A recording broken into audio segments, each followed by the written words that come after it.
Hello.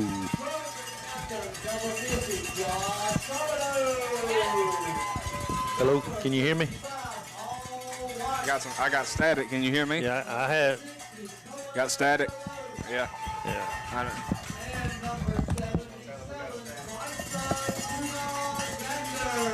Hello. Hello.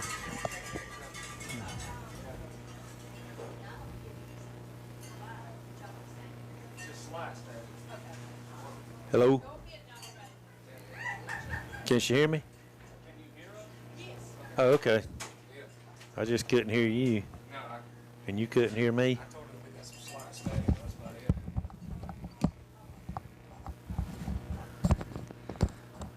I want to welcome you guys in to Trojan Field here tonight for your matchup between your Telfair County Trojans and the Treutlen County Vikings. And we're in the middle of the coin toss. Chris, we've had 2-4 on the year for the Trojans, and I mean, it's not the year that everybody was expecting, but you got to think that some of these games have just been literally right out of reach. We haven't really gotten, quote unquote, our tails kicked. We've just let some opportunities slip. Oh, absolutely. I mean, we're really, even the Lamar County game early in the season. Y'all sound right.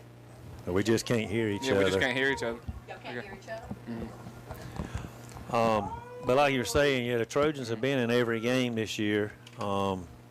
Even last week with the Wilcox game, the final score was not as indicative of how close that game was for most of the game.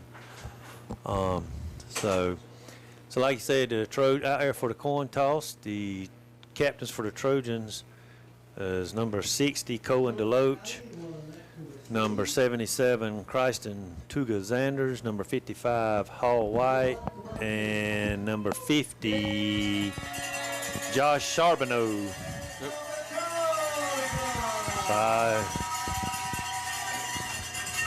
And I didn't even see who won the toss or who's getting the ball.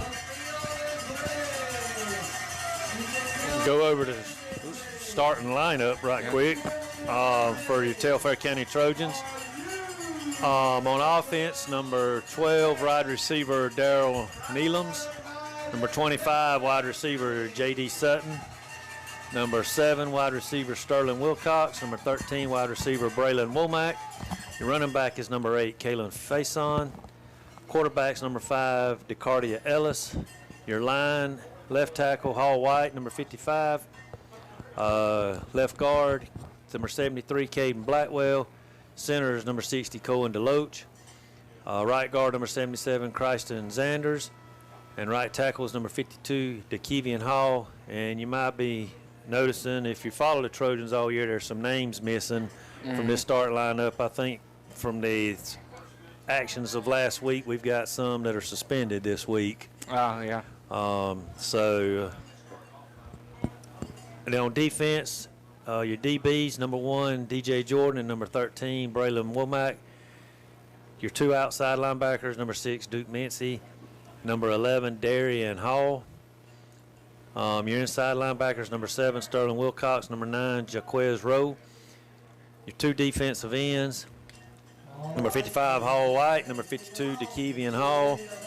Your defensive tackles, Cohen DeLoach, number 60, Josh Charbonneau, number 50, and Christen Zanders, number 77. Trojans will be kicking off. Number 16, that was Owen Charbonneau with a kick picked up by number 2 for Treutlen and returned to the 38-yard line. So Treutlen will start their first series of the game at the 38. Or at the 40, actually spotted it. Oh, well, no, 38. As Jacob, you were mentioning, Trojans 2-4 on the season, 1-1 in the region. So, still got a good shot to do well in the region if we could win out. But tonight's a big game, another region game. We'll see how the Trojans respond.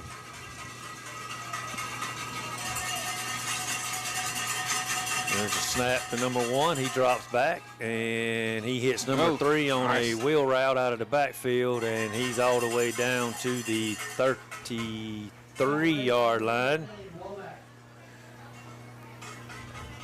Pickup of 29 yards on first down. So Treutlen comes out throwing the ball and picks up huge yardage on their first play of the game. That's it, 1st and 10 at the Trojan 33-yard line.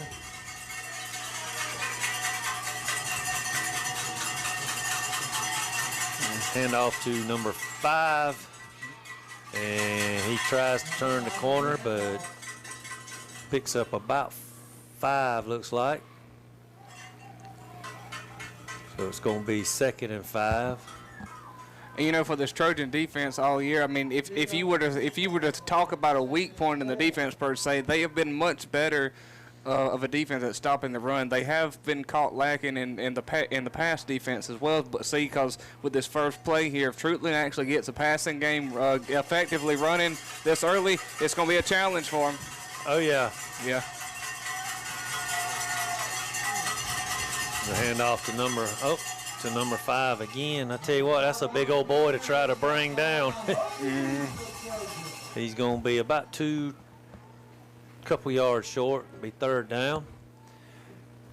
Yeah, you talk about the Trojans' run defense. They've been solid inside. The one issue they have had with the run, and it reared its head last week, was on the edge. We've had a hard time stopping that edge run game this year.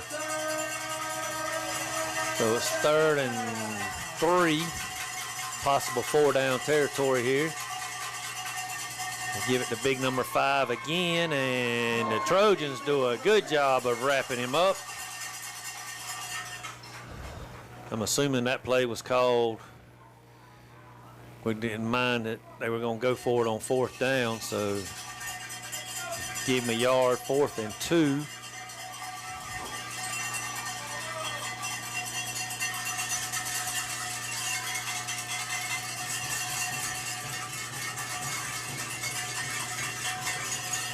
Treutlen.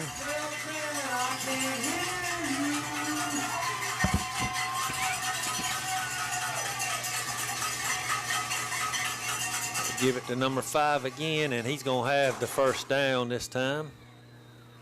Down to the 19-yard line, looks like, where they're spotting it.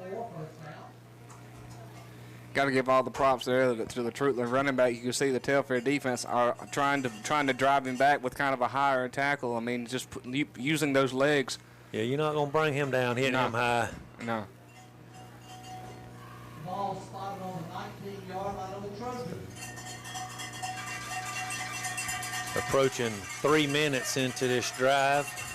Treutlen at the 19, a drive that started at their own 38.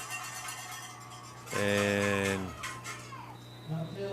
number 10 on the carry. Thought we might have had a shot at getting him in the backfield, but he kind of scooted through.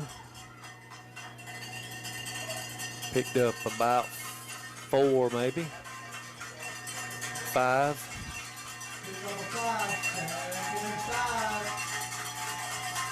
Let's make some noise for the defense.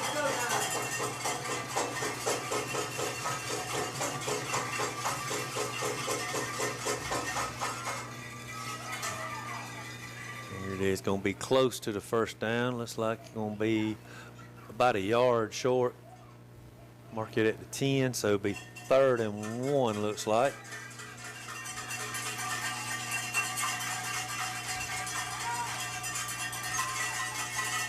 You know, early on, I would say that my overall prediction for number 5 tonight with Treutlen is that they're my mind is thinking that he'll be more of a short yardage back. He won't be doing a whole lot of all the way throughout the game running.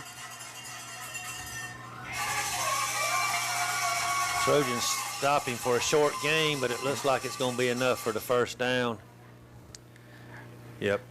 And to kind of back that point up, you got to think bigger guys like that. I mean, history has shown us that bigger guys like that will not last throughout the whole game because they'll be a little gassed in the 4th quarter and not as effective as they were in the 1st quarter. Running him sparingly could be a good strategy for them.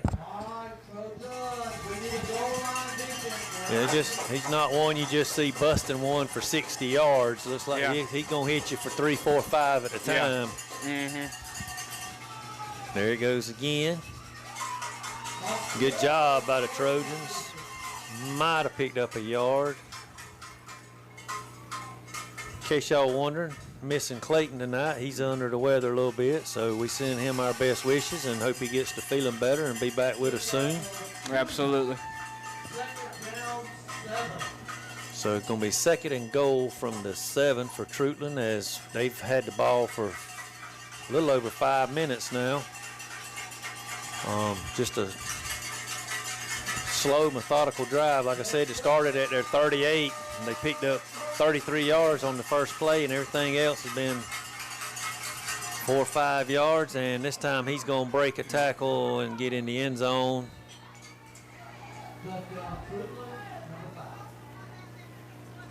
So a 62-yard drive that takes 5 minutes and 24 seconds off the clock. And Treutlen gets on the board first. They line up for the extra point. Number 21 looks like the kicker. 6:36 left here in quarter number 1. Extra point is coming up.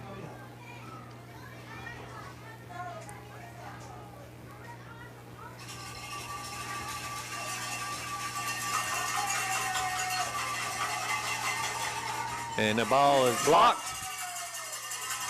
That ball never had a chance. Yeah. I don't think, even if it hadn't been blocked, I don't think it would have made it.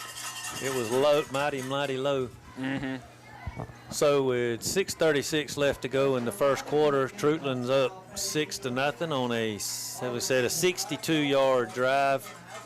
The first 33 in the air, and then the other 29 was on the ground. Mm-hmm. And I think the 7-yard touchdown run was about the longest run on that drive. Yeah, it was. I would say so. With him being able to bounce it off and get the rest of those yards there, the whole entire really back half of the drive was just some hard knocks running ball. Want to take a moment to wish Mike Harrelson a happy birthday. Want to say real quickly, thanks to the first quarter sponsors, Family Medical Care, Dion, DJ's Triple Threat, with Willow Creek Restaurant, Fat Boys Camo, Bachelor Trophy Shop, and Stamps Walker Insurance Agency.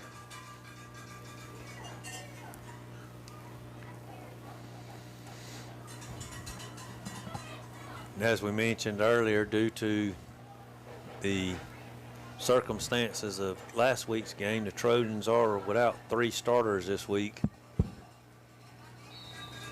I wonder how many of those from Wilcox that came off the bench are not playing. Kick taking about the 18-yard line by 13, Braylon Womack, and he tries to cut it to the outside, and it's like they're going to mark him down about the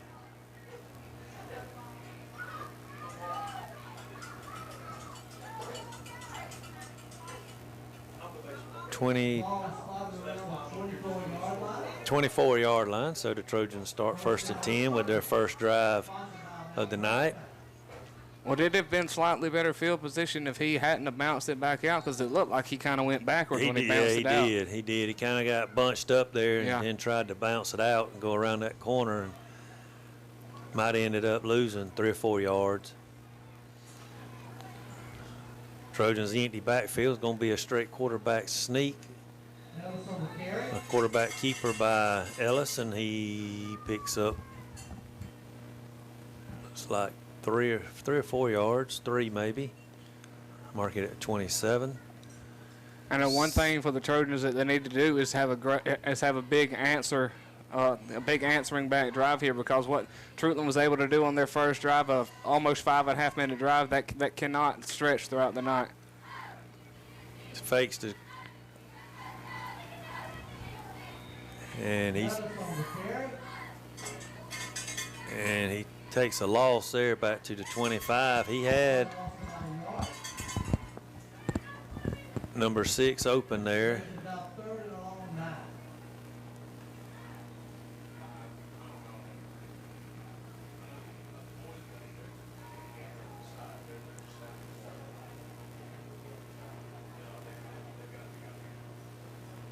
So a 3rd and 9 for the Trojans, and we definitely don't need a 3 and out here.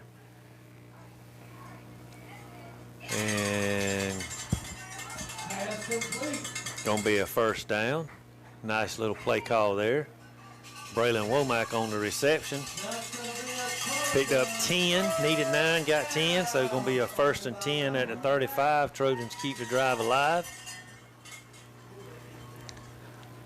I know of all the times that we've seen some throws being made here, I mean, we don't see the Trojans pass a lot, but he seems to be pretty decent about that throwing across his body there like that. I mean, those are dangerous throws, but he's not too bad at it. Well, there's the first flag of the night. Hopefully this doesn't turn into what we've had the last couple of weeks. Maybe not. I wasn't there last week, but I know 2 weeks ago at home against Montgomery, by this time in the game, there was probably almost 10 penalties.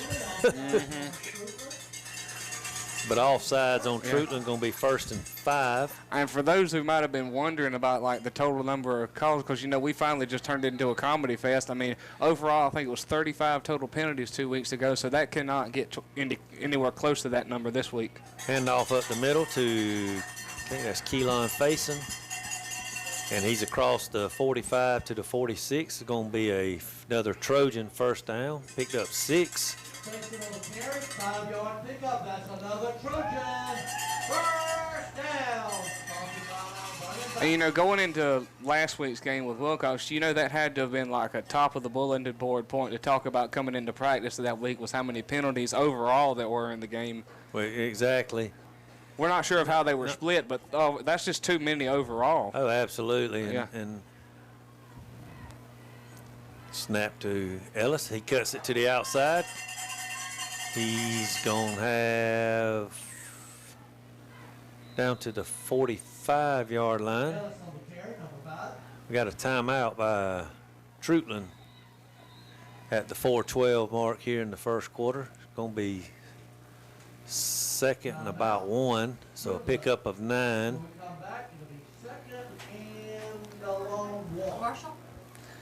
And we'll be right back after this commercial. These include football, baseball, basketball, softball, tennis, and cheerleading. If you would like more information about the activities offered at the Telfair County Recreation Department, please get in touch with Director Tony Young. It's located at 408 East Oak Street in McRae, Helena, or give Tony a call at 229-318-0661. Again, the Telfair County Recreation Department, a proud sponsor of Deep Productions. Family Medical Care, located at 117 First Street in Ryan, Georgia, is a proud sponsor of Deep Productions. At Family Medical Care, your health is our priority. Under the direction of Rick Clyte, FNP-C, Family Medical Care prioritizes your health and well-being. Our dedicated team of professionals are here to provide exceptional medical care tailored to your needs. Choose us for checkups, physicals, laceration repair, specialized expertise.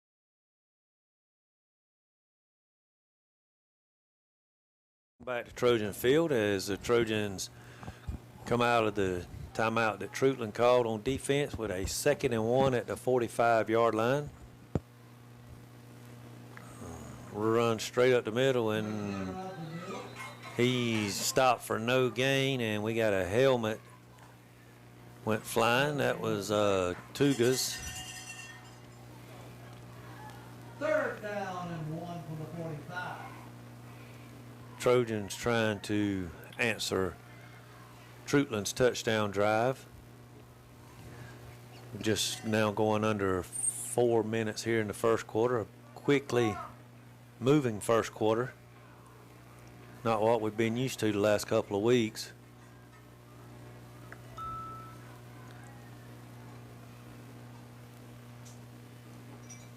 Fake the jet sweep to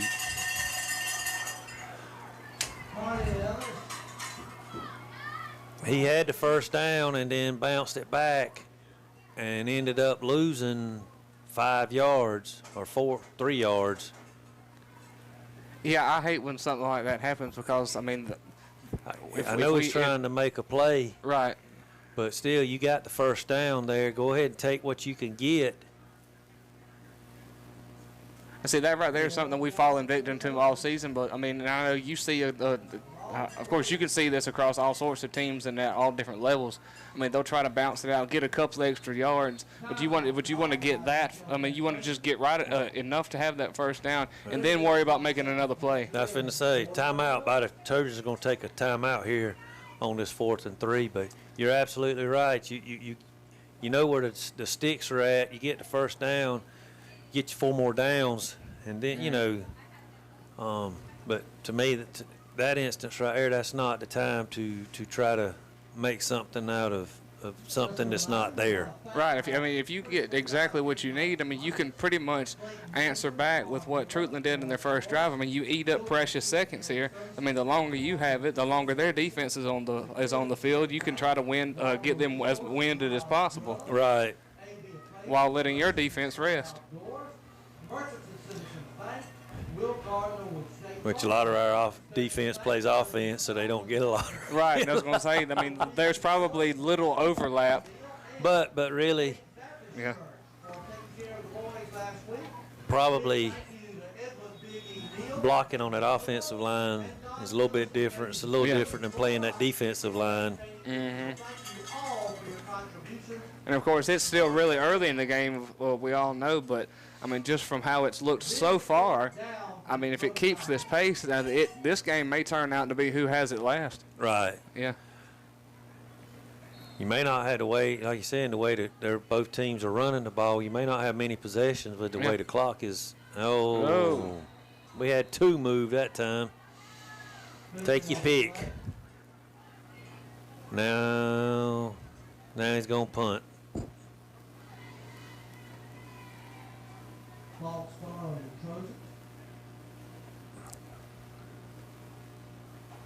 Yeah, had 2 of them move, so.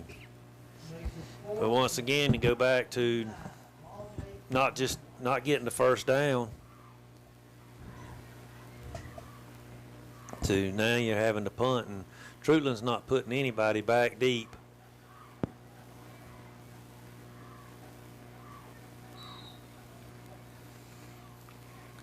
Playing it safe. I think they've probably seen on film that DeCardia will tuck it in and run on these punts sometime. Nice high kick. And it's going to take a Trojan roll. Let it roll down to the 14-yard line. So about a 40-yard punt there.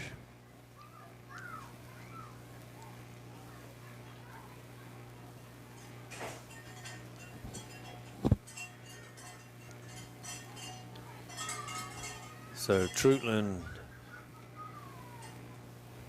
take about 4 minutes off, a little off 4 minutes off the clock, but nothing to show for it. So Treutlen takes over 1st and 10 at their 14 with 2 minutes and 37 seconds left in this first quarter. And, you know, I know Coach Burleson, he said he burned a timeout on that too. Yeah. And number 10 on the carry. Number 7 got just enough of him to slow him up. So number 11, I think that was number 11, Darian Hall come in and probably saved a touchdown. Oh, yeah, that right there was definitely a touchdown saving if tackle. Sterling hadn't grabbed hold of the jersey, like I said, and slowed him up just enough. Pretty much making him having to spin out of that, so it took away a good bit of the momentum. Right. Did pick up 12. Yeah. There's another handoff to number 2, and he goes nowhere this time, and we got a flag coming in. And according to our officiating section up here in the stands, it's holding, but we shall see. Yep, they're pointing.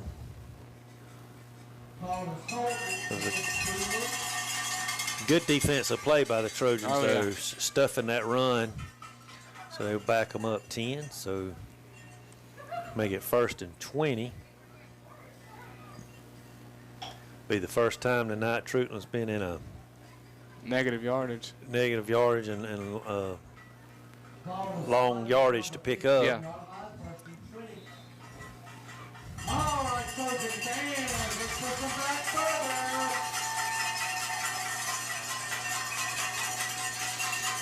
So 1st and 20 at the 15. There's a jet sweep coming around this end, and I tell you what, a good job.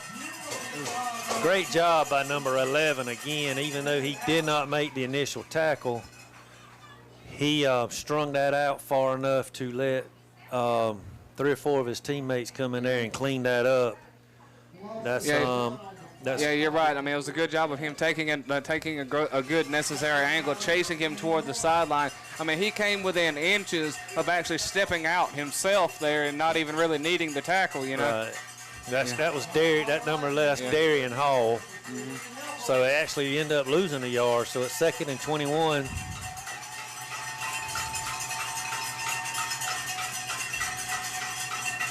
Little trickeration here. A little double handoff. And he comes up signaling a first down when he's about 6 yards short.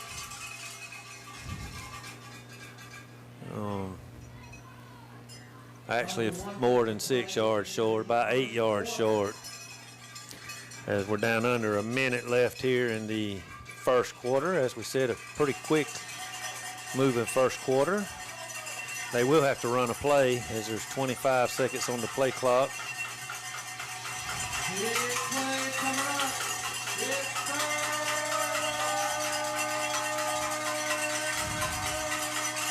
Trojans really need to stop here after having them backed up.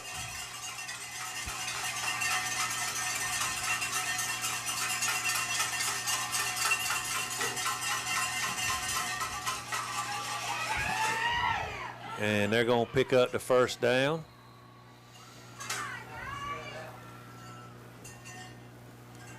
Once again, the Trojans have no containment on that edge. No. So have them 2nd and 21 at the 14, and in 2 plays they've picked up 29 yards for that. Probably, well, no, the clock, he went out of bounds, so the clock won't start until the snap. So there'll be one more play here in the first quarter. Quarter that Treutlen has really dominated. And there's number 5 again. And he's going to pick up another first down. What do we think of 11? Picked up 11. Oh, well. No, yep, first down. We got exactly 10, I guess. So that's going to be the last play of the first quarter. Yeah, that'll wind it down. With your score, Treutlen 6, Telfair 0.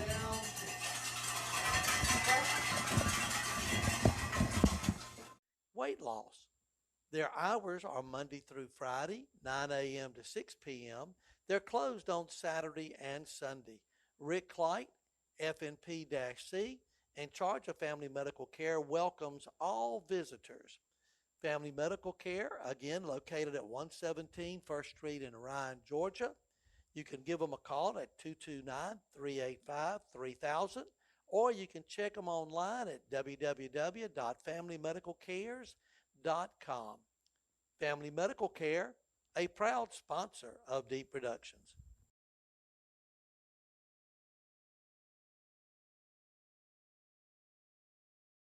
Located at 117 First Street in Ryan, Georgia, Baby C Baby Do LLC is a proud sponsor of Deep Productions. Jessica Clyte is the owner. Baby C Baby Do LLC offers a wide variety of gender reveal packages. They have the Baby Birdie package, which is a 5 to 10 minute 2D ultrasound. The Monkey package, gender reveal ultrasound, a 10 to 15 minute 2D ultrasound. The Elephant package, Baby 3D 4D ultrasound, It offers a 15-plus minute ultrasound, including 4D real-time, and the Giraffe Package HD all-inclusive ultrasound, which includes not only a 20-plus minute ultrasound, but it includes 5D, HD live imaging as well. The Baby C and Baby Do. All right, welcome back to Trojan Field as we start the second quarter. Fake handoff to number 5 and pass just off the fingertips of number 10. Trojan defense caught a break there because I believe if he had been able to catch it, he would have gotten at least 9 or 10 yards. It could have been another first down. I know, Chris, we were saying during the commercial break is that while we talk about that we got a diverse group of running backs being able to keep legs fresh and all, but I've seen at least 3 guys here on this Treutlen team tonight, the number 5, number 10, and 12. Both, I mean, big 5 being the big bruiser, 10 and 12 being the more faster, more agile running backs. I mean, it's real even on both running games tonight. Absolutely. And Number 5 on the carry. Great job by the Trojan interior line. number 77, Christian Zane.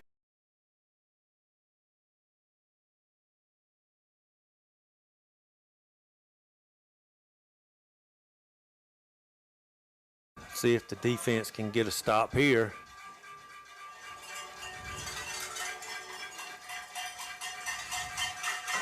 And you're talking about that, not only that, but while ago the quarterback, you know, on that third down a while ago that picked up the first down, showed some speed.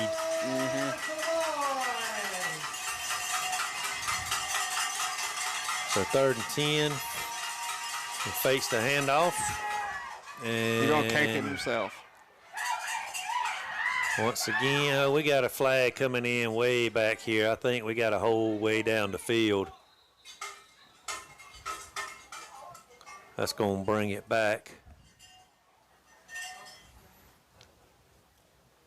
Yep, going to be a hold against Treutlen. Flag on the play.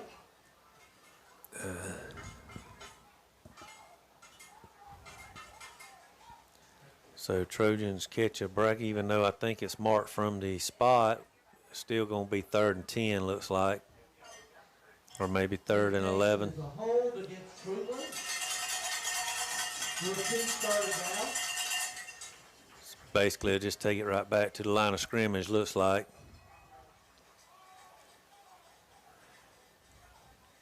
And, you know, that's twice on 3rd and long that the Trojans have allowed the quarterback to break contain and get out there on that edge and pick up first down yardage. Fortunately, this time there was a hold. So take it right back to the original line of scrimmage. So 3rd and 10 again. We need that 12 fans.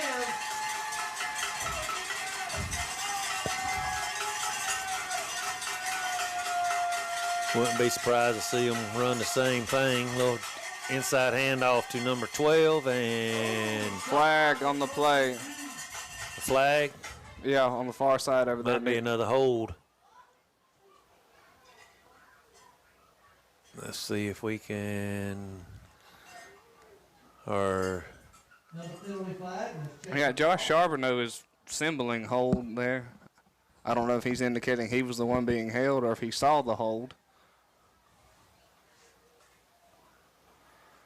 I'm not so sure. I wouldn't have took this penalty though and backed him up to 3rd and 20. No. Yeah, he's backing him up. 4th down and about 10.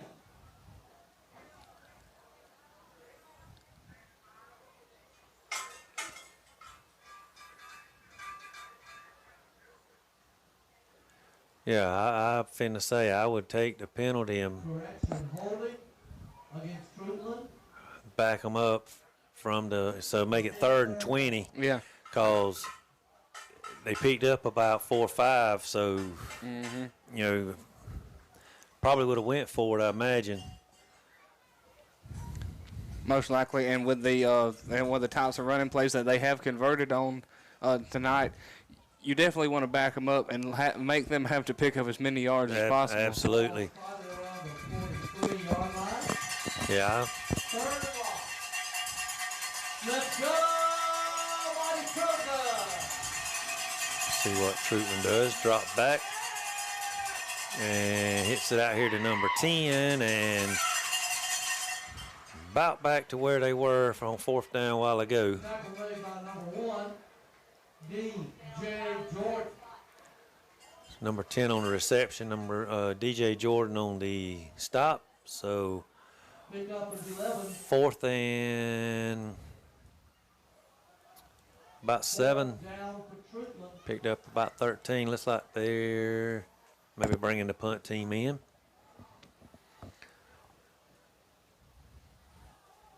I'd be weary of a fake too, because their quarterback's back there punting too. So this is one of those. Trojans are dropping somebody back deep. Get away, get away. Takes kind of a side roll.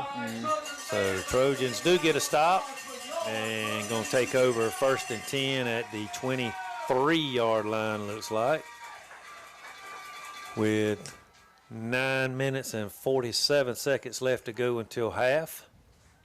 Excuse me, the 18-yard line. They really need to answer on this drive here and put some points on the board.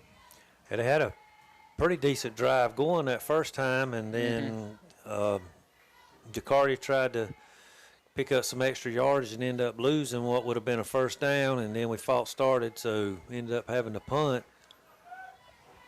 I mean, we're almost 15 minutes into the game, and the Trojans have only had the ball once, so that's what I'm saying. It may be one of those nights where you don't have many opportunities to score. Hand off to number 1, and he's on the corner out here, and he's going to pick up about 15 yards. If the Trojans find themselves like that in a short yardage situation, if they can get over there, I mean, get the 2 or 3 yards, be done with it. Don't get stingy, and that ended up getting some negative yardage out of it. Exactly.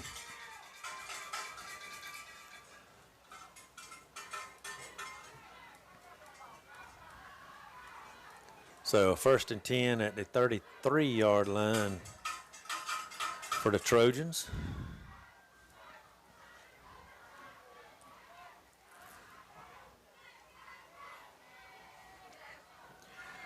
Cardi going to keep it himself and get around the edge. Oh, don't call that. That was not a hold.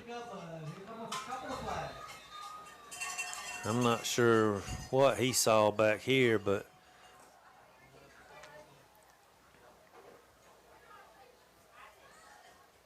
I don't think that was a hold over there that he called. Now, what he had, I can't tell.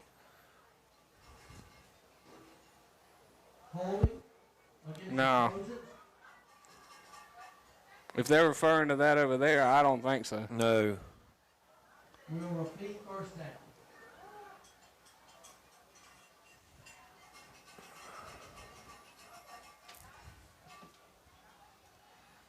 You know, that game against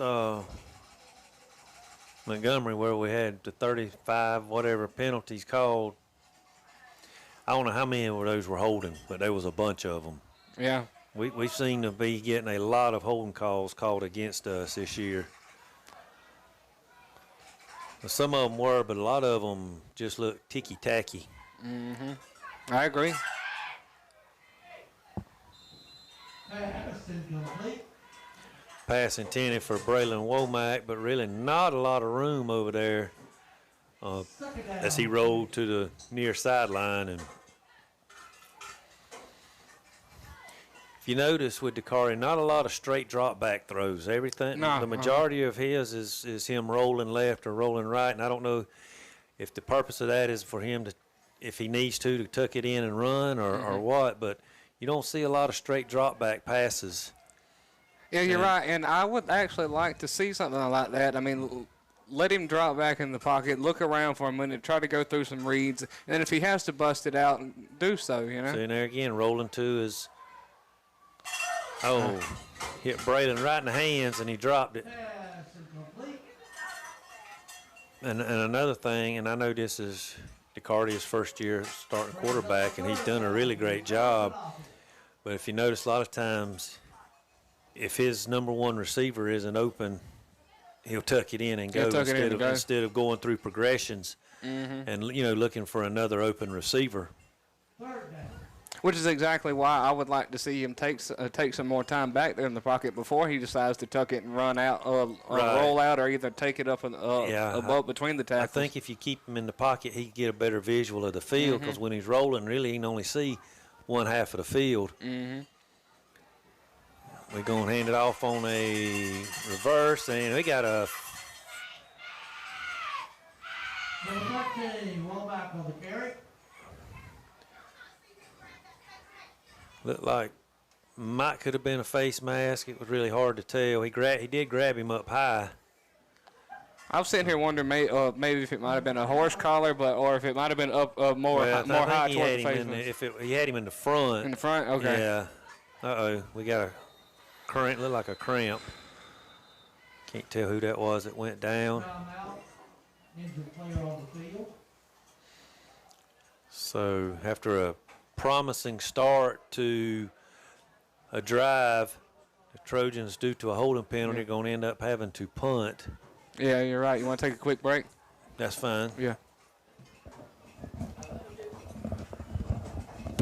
Boutique offers onesies, blankets, swaddles, and a wide variety of heartbeat bears, baby boy, baby girl clothes, and baby gear as well. Baby C Baby Do LLC is a proud sponsor of Deep Productions. You can call them at 229-212-9077, or you can book online at www.babycbabydo.com. Under the direction of Jessica Clyte, Baby C Baby Do LLC is a proud sponsor of Deep Productions.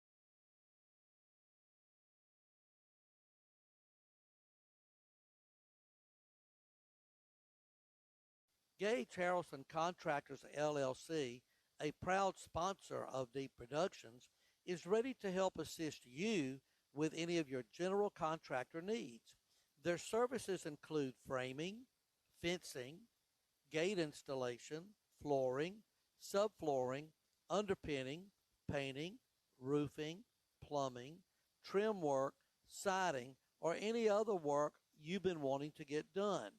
They pride themselves on being an honest, trustworthy, and dependable crew that shows up on time and gets the job done right.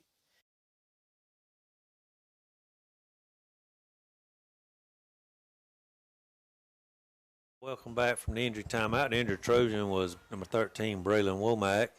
They got him up into the sideline.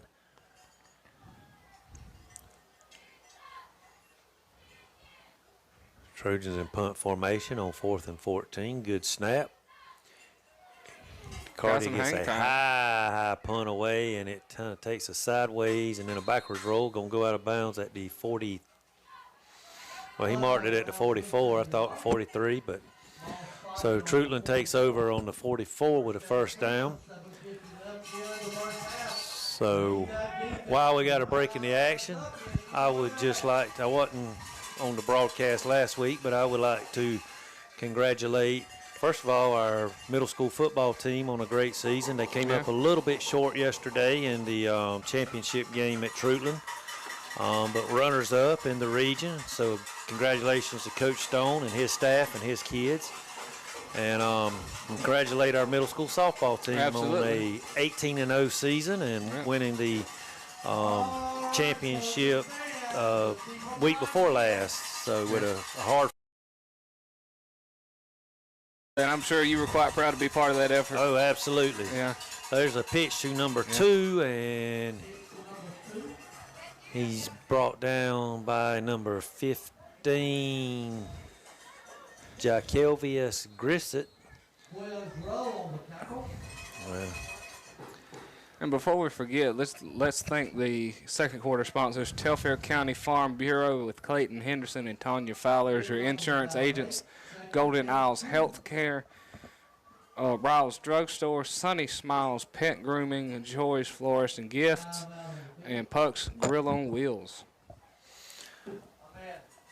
So pickup of 8 on first down by Treutlen, and Telfair has taken another timeout. Their second of the half.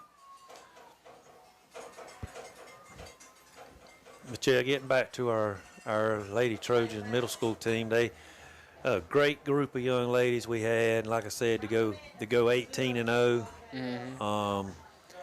Probably one of the best seasons I can remember in middle school history. A real dominant team. I mean, we had some close battles, but real proud of those young ladies. We'll be losing 6 of them to the high school next year, who, by the way, will be going to the state playoffs for the 16th straight year. Absolutely. So congratulations to Coach Ellis and his staff, and those high school girls will be going to playing at Mount Zion on the 14th. Okay. So 2nd and 2 for Treutlen. The handoff to number 2. And the Trojans stop him, look like for about a yard loss. I believe so. It might have been. Of course, those that followed the softball team quite frequently, at least throughout the past few seasons, know that Mount Zion is quite a frequent opponent that we've met up with in the playoffs before. Yep. Them and Bowden. Several of those. So it seems like every other year we're matched up with somebody out of that region. Yeah. So 3rd and 2. So no gain on the play. Going to give it to big number 5, and he's going to spin around, and he's going to pick up 3. Give him a first down. And congratulations to Coach Clement and his Lady Trojans flag football team on their victory one day this week. I can't remember what day it was. It was the 30th. It was Tuesday. Yeah. Give it to number 5 again, and they got him wrapped up for no gain, but he keeps churning and is going to pick up 2. Yeah, they defeated Montgomery 38-0. Wow. Tuesday in the first game of the season. They've got 2 games here at home tomorrow. I think starting at 10 o'clock they play Appling County and Valdosta. So some bigger schools. So if and I know coming into this season there was a preseason poll that came out that had them ranked. Yeah, I saw they were like number 6, I believe. Yeah, I was going to say it was inside the top 10. And this is just their 2nd year playing. So. And had a good year last year, finished 2nd in the area or whatever they call it. Yeah. And, went to the state playoffs. So 2nd and 8, little jet sweep. There's a flat, yeah, he's got it. Got 2 of them. Yeah, he got tackled. So, yeah, number 0 for Treutlen tackled number 6 for Telfair.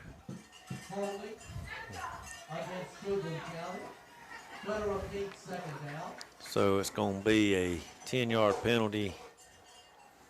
To kind of add something on, too, about the competitiveness of the flag football field, I know I was just a handful of weeks ago, I was speaking with Dodge County head coach Clint Sanders, who really heads up a great program of his own up at Dodge. Has said that the field also and the overall number of schools has grown to over 300 schools now. Yeah, I was looking at that on GHSA. Yeah. Different. They don't think they call them regions. They call them areas. Areas, I believe. Yeah. But it was there's like 305 schools playing this year. Yeah. And so it's growing. And it's. Yeah. I know men's flag football is going to be an Olympic sport, but the women's flag football is growing too. Fake handoff by number 1, and he's going to just way overthrow his intended receiver. Good job by the Trojan defense. So it's going to be 3rd and 20. But yeah, Coach Clemens, like I said, did a great job last year for our first year, and returned a lot of players back this year. Got a lot of athleticism, a lot of speed. So they and I think Dodge lost a good bit from their team last year. I know they lost their starting quarterback. Yeah, they did. And of course, according to Coach Sanders' estimate too, he said that he believed in the coming years that the girls' flag football would match the men in terms of number. Handoff to number 12, and he stopped by number 9, Quez Rowe, for a gain of 2. So it's going to make it third and, fourth and about 15. So I think there's over 400 football schools in the GHSA and just over 300 girls play football. He said that probably next 2 to 3 years that they'd match up probably. There's a low snap, and he gets away a low liner kick. If he can get that edge. Womack, nice return out to the 35. Good to see Braylon back out there after going down a while ago. So with 4:41 here left in the first half, Trojans down 6-0. Be nice if they could put a drive together and put some points on the board, because they will get the ball coming out in the second half. So really, since that first drive for Treutlen, the Telfair defense has settled down. Treutlen's hurt themselves with some holding penalties, but still the Trojans have gotten stops when they needed them. Trojans come out with 4 split to the far side, empty backfield. Gonna fake the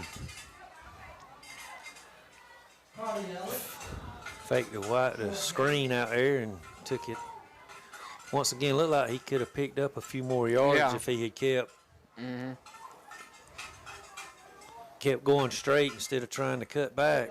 I was just about to make a comment. I was like, that's a whole lot of movement for such little gain. I mean, he only picked up, well, they said 3, so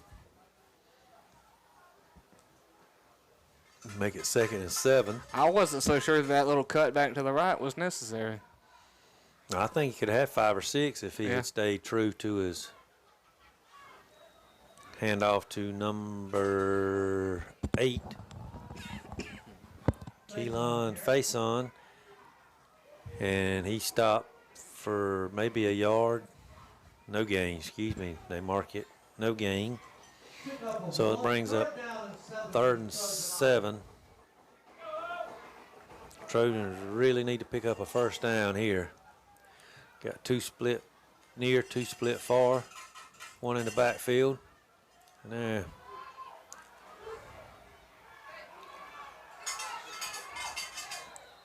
And he's going to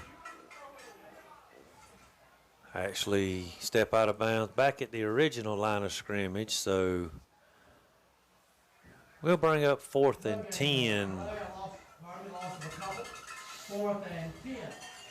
So once again, a Trojan punting situation for the Trojans. They're only able to burn a little over a minute off the clock. Trojans just have not been able to get anything going offensively tonight.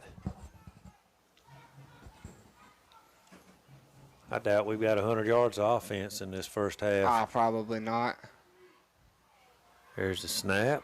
And another. Oh, we got a flag. We got a flag over here. And I don't understand the white hat's looking right at it. And he doesn't throw a flag.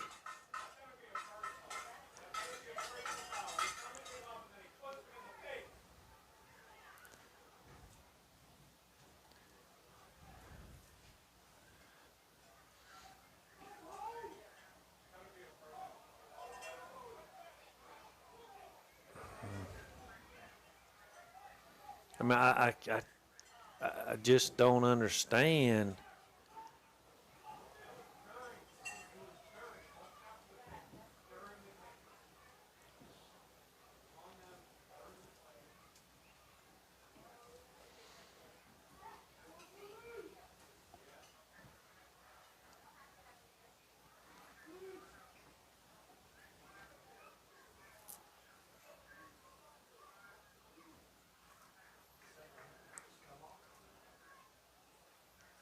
He's explaining the call to somebody. Personal foul, face mask on Treutlen, so it's going to be a first down. So the Trojans get a break. But once again, I don't understand. He's looking right at it. Yeah. It happened right in front of him. Yeah. And the side judge over here is the one that had to throw the flag. You know, we'll flash back to 2 weeks ago again, too, because there was a lot of the penalties that were called from 20 yards away from the one that was looking at it, you know. Oh, yeah, 2 weeks ago, the White Hats won through all the flags. But, I mean, that was clearly obvious. I mean.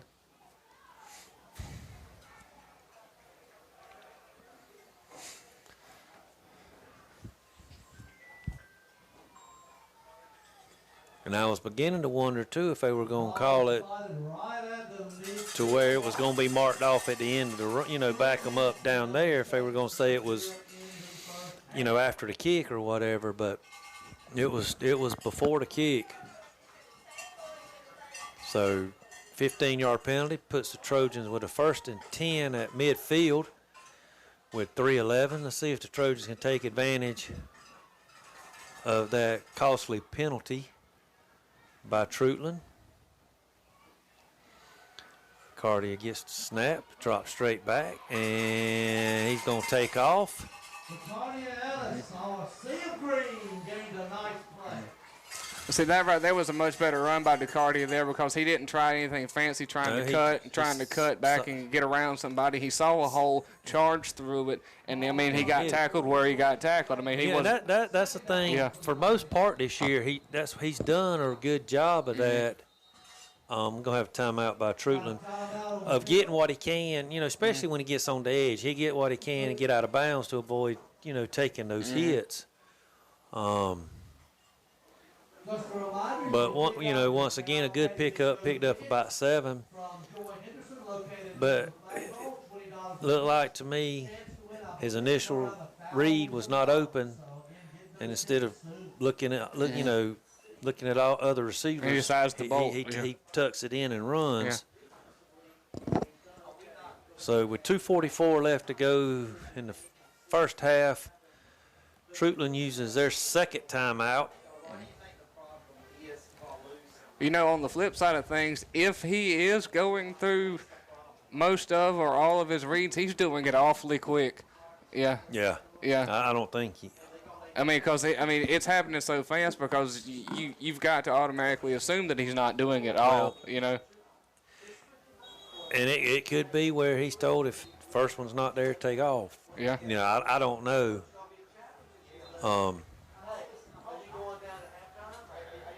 We've said that we want him to stay in the pocket a little longer too, but of course we know that, I mean, at the high school level, you're not going to have the 2-3 seconds that maybe like at the college level you'd have, or some of the better offensive lines will give you as much time as possible. Right. But you're not. But it's almost like he thinks he thrives outside the pocket. There's a nice pitch to Braylon Womack, and he's down to the 26-yard line. So first down for the Trojans. A good job there finding his open receiver. The clock winds with 2:30 and counting.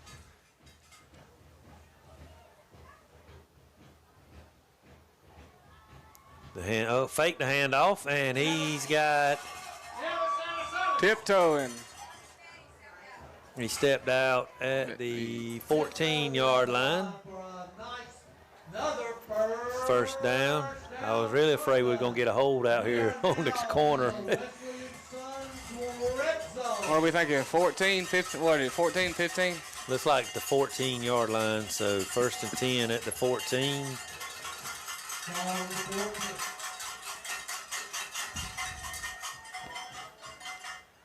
There, somebody missed a block. Number 66 almost took the hand off himself. Facing had no chance on that. Lost a couple of yards, looked like.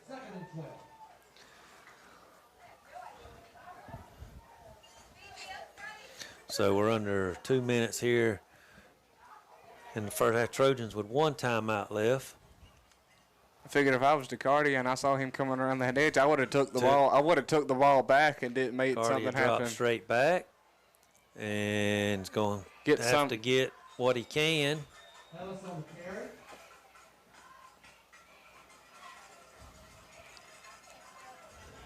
Did he get anything? I don't think he got anything, so going to be 3rd and 12 from the 16-yard line. The clock does stop. You wonder if this is field goal range.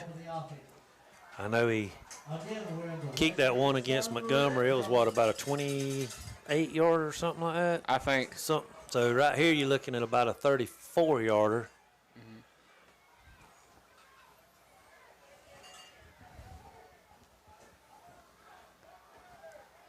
Going for it. Oh. Just a little bit behind. Yeah. If he'd have led him a little more to that outside shoulder. So let's see what the Trojans are going to do. 4th and 12. It looked great coming out, but then it started tailing right. Yeah. Trojans going to use their last timeout. With 1:32 left. Just a reminder to please stay with us and have time. The Telfair High School Band will be performing for your entertainment. We'll be showing the band tonight. All right. Stick around at halftime. We will be showing the band performance. And, you know, speaking of Miss Patty just come in and started talking about the weather, I am so happy we've got some cooler weather here. You ain't joking. Yeah, and I'm hoping it sticks. Yeah. Yeah. I was watching 13. I think they said that first part of next week, not going to get real hot, but going to get some more. The humidity's going to come back a little bit. Yeah. They talking about rain over the on Sunday. Yeah. But a front coming back in later next week and, you know, cooling things back down. So, but yeah, I'm glad to see the cooler weather too. So is my electric bill. Yeah. I know all of us down here and anywhere that's been really hot over the summer, we very much appreciate our AC units, and they've been putting in some work. You ain't joking. Working overtime. Yeah, we've actually opened up the windows and all some this week in the afternoons. So the Trojans are going to go for it here on 4th and 12. From the 16-yard line, got to get to the 4 for a first down. See what play Coach Burleson has drawn up. Ellis drops back, and he's going to have to get rid of it. He is not going to make it. He is going to be about 2 yards short. Yeah, I believe they got him marked at the 6. All right, if you have the blue ticket for the 50-50 raffle, and the winner of $250 is number 529. Yeah, they marked him at the 6, so 529-681. once again a promising drive that Come to the press box and claim your prize. 529-681.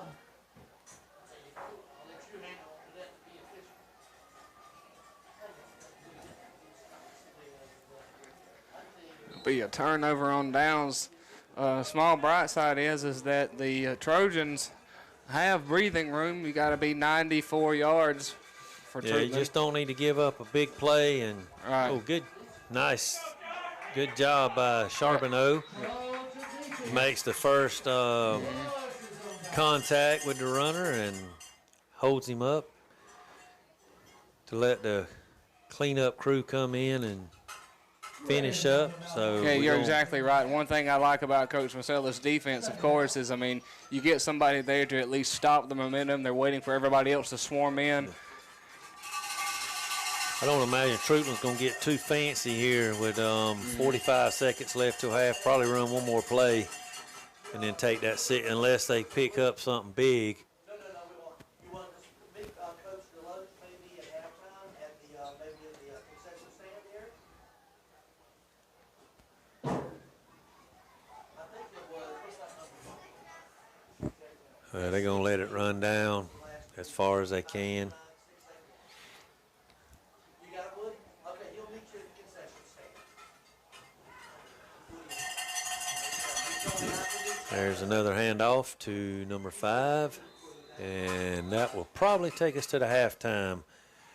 I believe so. That's going to tick it right on down 5. So we're going to go to half with your Trojans down 6-0. Stick around for the Telfair County Marching Band. Charleston Contractors takes pride in their work, and they'll go the extra mile to make sure their customers are happy with the end result. If you would like to schedule a consultation to lay out a plan for your next home project, please don't hesitate to call Gage Harrelson Contractors, LLC at 912-423-9327. Gage Harrelson Contractors, LLC, a proud supporter of Deep Productions.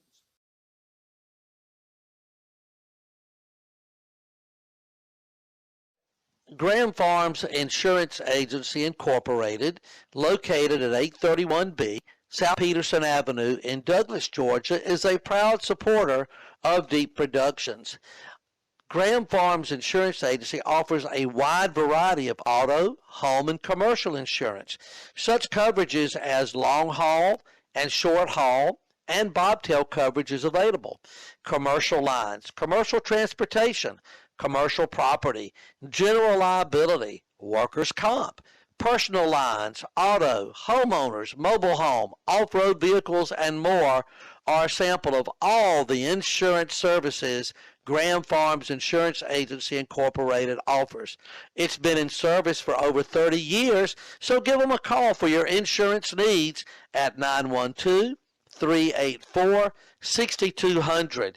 Give Stephanie or Tara a call at that number, and they'll help you with all of your insurance needs. Graham Farms Insurance Agency Incorporated, a proud sponsor of Deep Productions.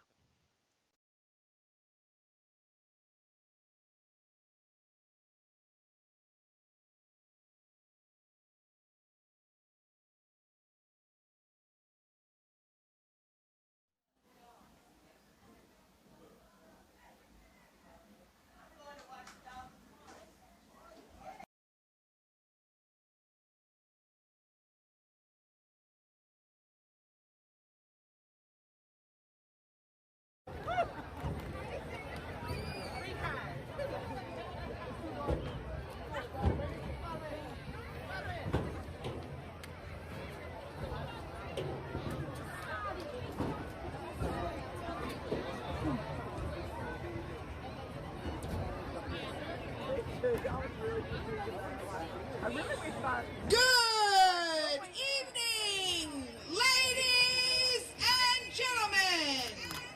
On behalf of Telfair County Superintendent Leonard Harrelson and TCHS Principal Eric Cowart, please welcome to the field the 2025 Telfair County Trojan Regiment Marching Band. The band is under the direction of Aaron Powell with drum major Jolie Williams. The color guard directors are Renee Thomas and Morgan Spires. Their halftime performance tonight includes the Motown classics Respect by Aretha Franklin and I'll Be There by the Jackson 5. The soloist tonight is Carson Lovern.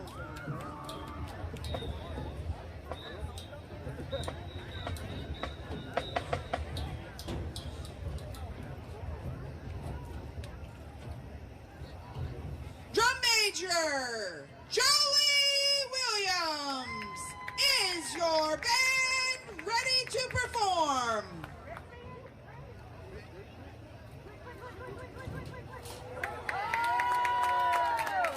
Ladies and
to 12 p.m. Your Choice Healthcare PC, located at 23 West Martin Luther King Jr. Boulevard in McRae, Helena, Georgia. Your Choice Healthcare PC is a proud sponsor of Deep Productions. Janet Boone, FNP-C, and her staff welcome you to come by the office during the following hours: Monday through Thursday from 8 a.m. to 5 p.m. They go to lunch from 12 to 1, and Friday from 8 a.m. to 12 p.m. Your Choice Healthcare PC offers a nice weight loss program. They can help you get on a healthy weight loss or a vitamin program designed just for you. Your Choice Healthcare PC also is there for all of your healthcare needs, whether it be physicals, annual wellness, DOT exams, or sickness. Give them a call at 229-868-2106, or you can get in touch with Your Choice Healthcare at the following address: yourchoicemccrae@gmail.com. Your Choice Healthcare, located at 23 West Martin Luther King Jr. Boulevard in McRae, Helena, Georgia, is a proud sponsor of Deep Productions. Proudly serving Telfair County and the surrounding areas, Willow Creek Restaurant is a proud sponsor of Deep Productions. Willow Creek Restaurant is open from 10:30 a.m. to 8 p.m. They offer dine-in, drive-through, or pickup, and you can call them to place an order at 229-415-3335. Willow Creek Restaurant offers a wide assortment of delicious food, including, but not limited to, fried chicken, hamburgers, hamburger steaks, a wide variety of seafoods, salads, assorted sandwiches, and other delicious items. So again, when you're ready to fulfill that appetite, go by Willow Creek Restaurant, located at 19 West Willow Creek Lane in McRae, Helena, Georgia. Again, give them a call at 229-415-3335 for pickup, or just to find out some about the other delicious items on the menu. Willow Creek Restaurant, a proud sponsor of Deep Production.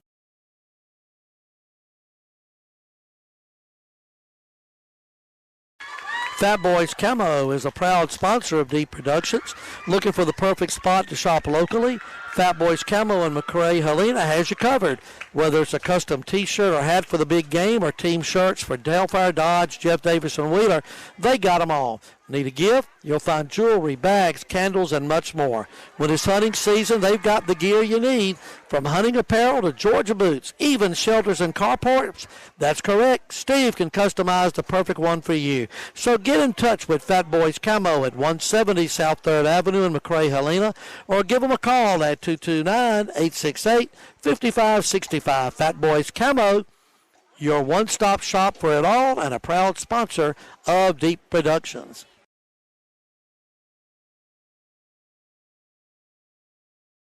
Joyce Florist, located at 29 West Oak Street in McRae, Helena, is a proud sponsor of Deep Productions.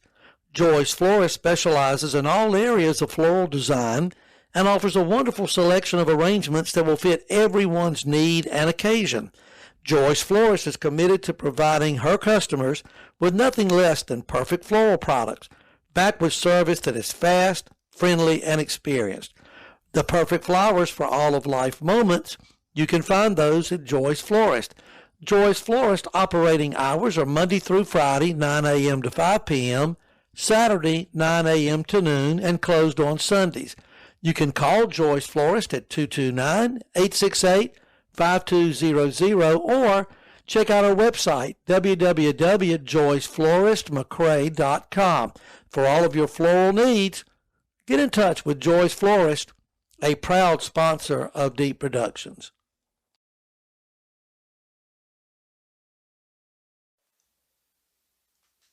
Stamps Walker is your local independent agency serving all your surrounding counties. Stamps Walker has been in business for 118 years and has been family owned and operated since 1977.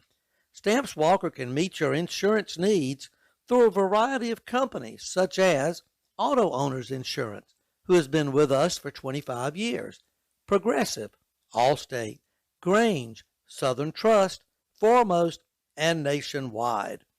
Stamps Walker also writes commercial policies, auto and home policies, policies for log trucks, logging equipment, workers' comp, and life policies. We would love to serve you. Come see us at 34 West Oak Street, located at the main red light in McRae, beside the Statue of Liberty. Stamps Walker Insurance Agency can be reached by phone at 229-868-6454. Stamps Walker Insurance Agency, your local independent agent. Golden Isles Healthcare, owned and operated by Valerie Webb, NPC, is a proud sponsor of Deep Productions. Golden Isles Healthcare is located at 144 East Oak Street, McRae, Georgia, and you can get in touch with them by calling 229-868-7342.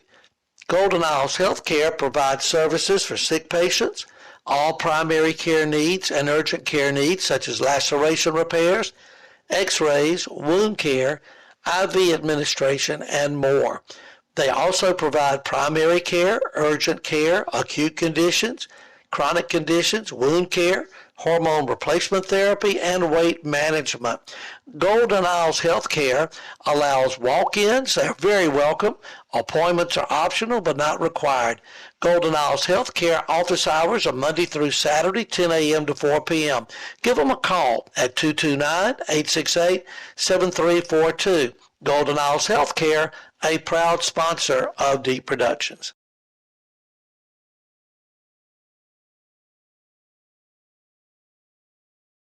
Need a trophy, plaque, medal, or engraved gift for a banquet, competition, or special event? Call the Bachelor Trophy Shop. Bachelor Trophy Shop engraves on leather, wood, metal, acrylic, and more. And not only can they engrave, they can also customize your items with your personal design or school logo. Bachelor Trophy Shop creates awards for sports, dance, pageants, animal competitions, academics, and those one-of-a-kind moments that deserve to be honored in a special way. Give Melinda Batchelor a call today at 229-315-9765, or you can email her at melindabatch, all lowercase, at gmail.com, or visit them on Facebook, Bachelor Trophy Shop. Make your event unforgettable with Bachelor Trophy Shop, trophies that tell your story. Bachelor Trophy Shop, a proud sponsor of Deep Productions. Ryle's Drugstore, located at 12 South 2nd Avenue in McRae, Helena, Georgia, is a proud sponsor of Deep Productions. Ryle's Drugstore offers a full-service pharmacy where you can talk to a registered pharmacist, and it's also handicapped accessible. Many of the services that Ryle's Drugstore provides includes free delivery, a drive-through, health supplements, and over-the-counter medication. You can get all the updated information on Ryle's Drugstore if you follow them on their Facebook page. Ryle's Drugstore is also open for your convenience Monday through Fridays, 8 a.m. to 6 p.m., and on Saturdays from 9 a.m. to 1 p.m. Ryle's Drugstore can be contacted at 229-868-6735. Again, Ryle's Drugstore, a proud sponsor of Deep Productions. Puck's Grill on Wheels is a proud sponsor of Deep Productions. Puck's Grill on Wheels offers great food at great prices. Where is Puck's Grill on Wheels? It's located at 1873 U.S. Highway 280 in Mellon, Georgia. Puck's Grill on Wheels has some fantastic food. They have burgers, steak and chicken Philly sandwiches, loaded fries, fried pickles, beef steak and chicken tacos, and on Fridays, they have a fish and shrimp fry special. Give them a call at 478-285-9912. Order online at pucksgrill.com or stop by. Brad and Leslie would love to see you. Puck's Grill on Wheels is open on Wednesday through Fridays for lunch, 11:30 a.m. to 1:30 p.m., and for dinner, 5:30 p.m. to 7:30 p.m. Check out their Facebook page for their Saturday schedules and specials. Puck's Grill on Wheels. Great food, great prices. Go by and see Brad and Leslie Puckett today. Puck's Grill on Wheels, a proud sponsor of Deep Productions.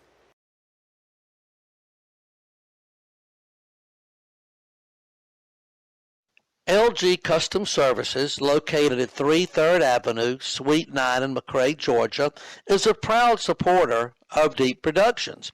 LG Custom Services offers a variety of services for everyone in the Telfair and surrounding counties.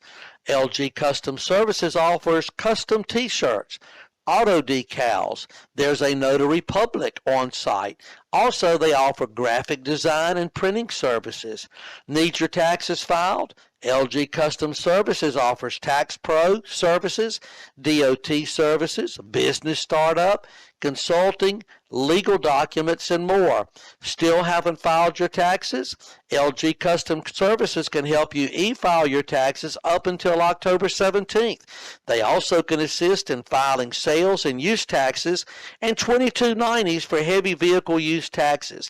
LG Custom Services, give them a call at 229-315-2030. LG Custom Services, owned and operated by Leslie and Graham, is a proud supporter and sponsor of Deep Productions.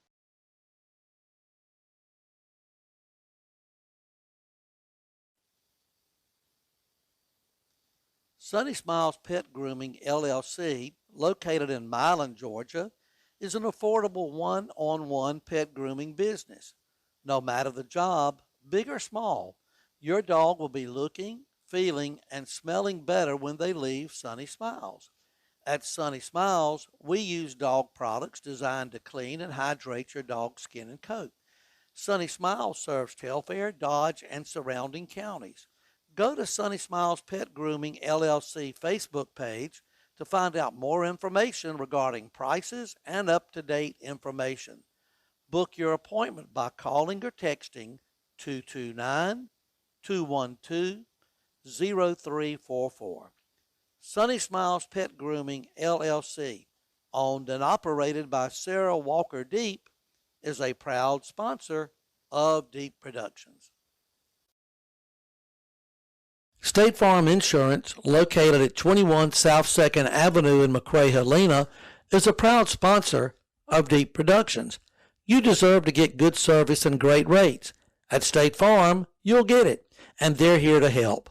Because with every State Farm policy, you get good neighbor service, and you get surprisingly great rates. So what are you waiting for? Get going and talk to your local State Farm agent, Will Gardner. You can call Will at 229-212-6013 or visit his website at www.willgardnersf.com.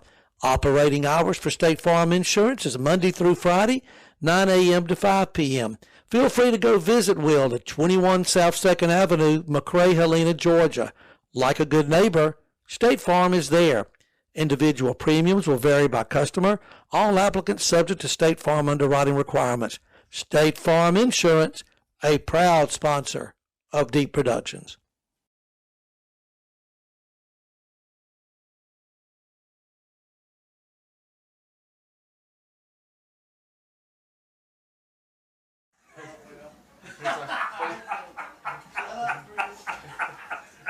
Y'all get ready. Being bad. Y'all having too much fun up here. Being bad. All right, ladies and gentlemen, we're ready to start the second half. Yeah. All right, welcome back to Trojan Field after the halftime show put on by our band, who always do a good job. Trojans will receive the ball, and there's the kick, and it's going to number 13, Braylon Womack, and he's trying to come all the way across the field, cuts it back up the middle, and gets out to about the 39-yard line, so good starting position for the Trojans to start the second half. So, Jacob, what do you think we need, some adjustments we need to make here for the second half?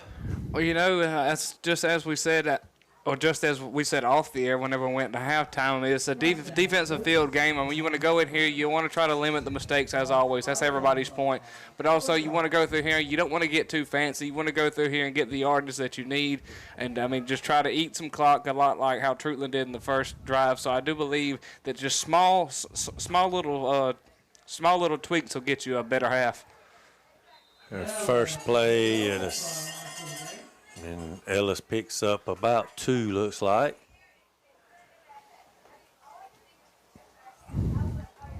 If you could rip a play out of their playbook like they have done with some of these running backs, how I was saying that the talent really is about even as we've seen all season with the running back units on both sides. If you can go really just pound the ball like we have done in prior games, pick up yardage play after play and just try to eat that clock and try to wear them down.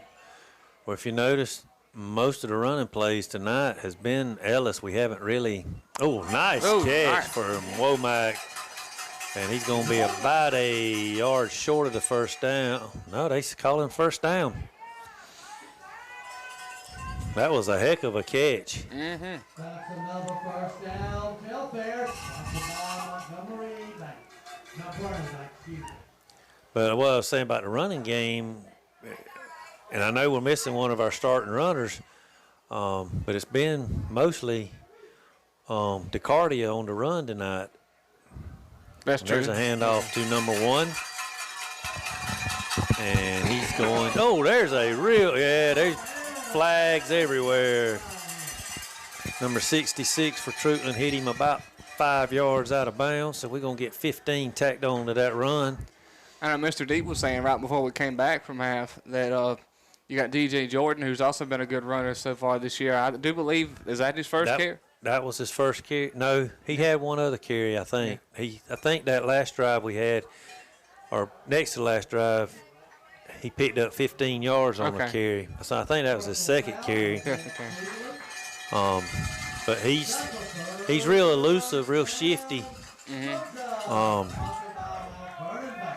So that's going to move the ball down to the 29-yard line.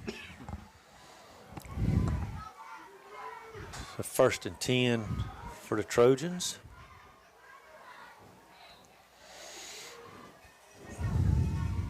Ball spotted inside the 30.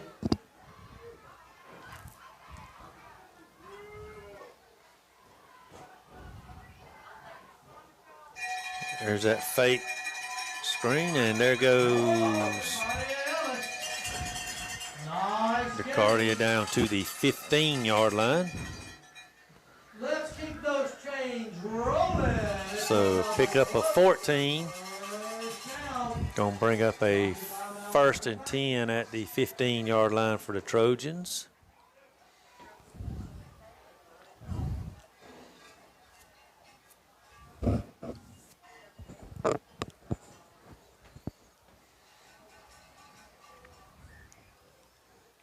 Here's a handoff to number 1.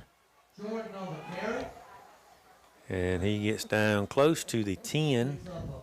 Gets about 4, maybe 5, depending on where they.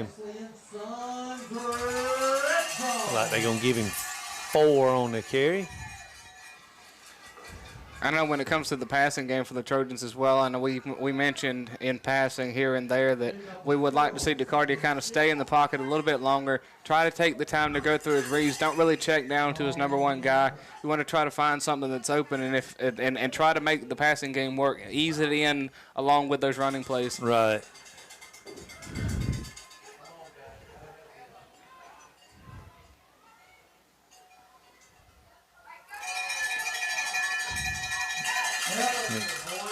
Going to be close to a first down. Going to be about 2 yards short, looks like. They're marking him at the 7. Or did they mark it at the 6? Looks like the 6, I think. Yeah, 3rd and 2 from the 7. From the 7, okay. Obviously, 4 down territory.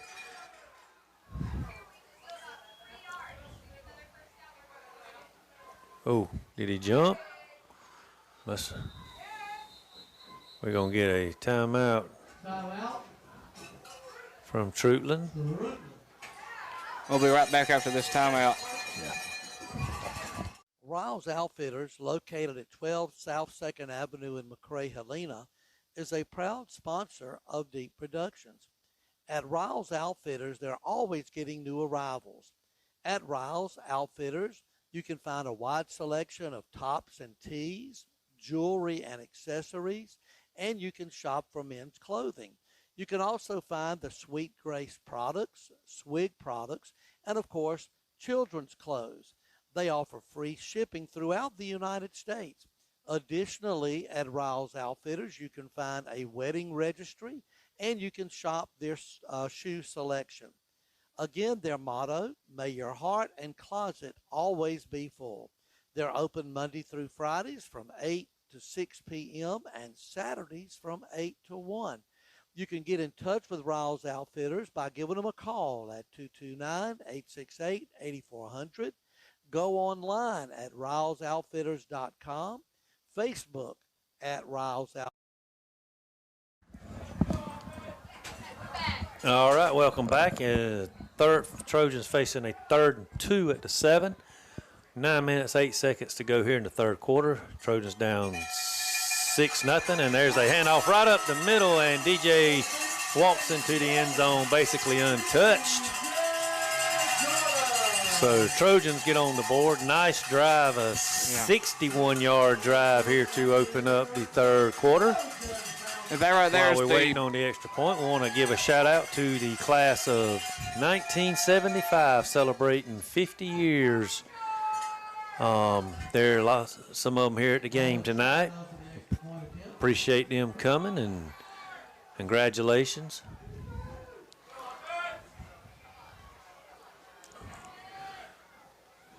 Holly to holder, Charbonneau to kick, and it is good. The Trojans go up 7-6. So a drive that took about 3 minutes. It was helped by a personal foul on Treutlen. So the Trojans are able to stick it in and take a 7-6 lead. And that right there is is a great example of what kind of drive you want to come back after halftime and answer with, and actually getting your first lead of the game, coming in here steady, positive yardage pickup, capitalizing, as you said, on that personal foul penalty. If you can start stacking up drives like that and keeping the Viking offense on their toes, like you had been the entire first half. Yeah, and the Trojans come out, that drive, that was Trojan football. It was all on the ground. Well, no, there was the one nice catch that Braylon had for that first down, but then everything after that was on the ground. So Trojans line up for the kickoff. Number 16, Charbonneau is your kicker.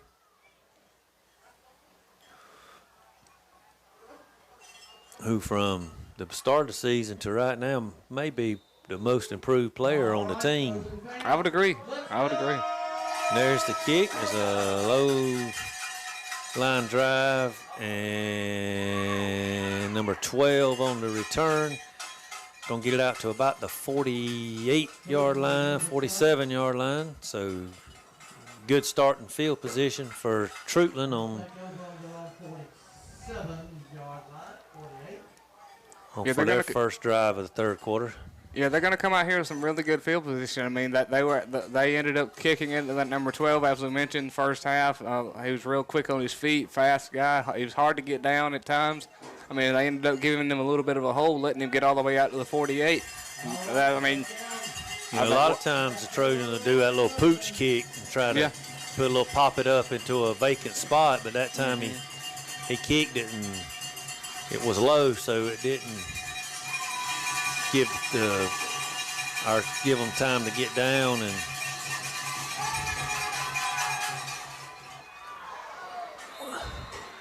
Pass complete to number 10. not real sure what Nice throw and nice catch, but number one had a shot to take. Yeah, I mean, he had a shot to take it because whenever I saw it come up in more of a floater like that, you would think that, I mean, there was 3 guys were converging in on that spot that you think somebody would try to go after it. I mean, even if he didn't intercept it, he could have put a lick on the guy and jarred it loose. Yeah. So a pickup of about 29. And here we go back to the ground game, and a good job by the Trojans.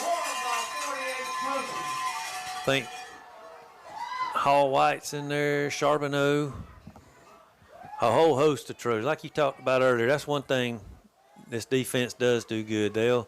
Somebody get to them and hold them up, and then you'll see them swarm to the ball. They do a real good job of that.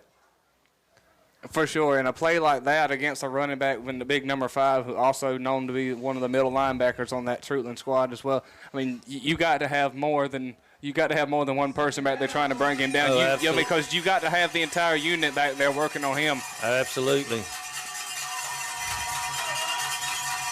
So toss sweep out here to this side, and once again, host of Trojans. Well, let's see. They're saying that there's a fumble. Let's see what. Oh, are they saying our ball? Trojans said we will. Nope. 3rd down.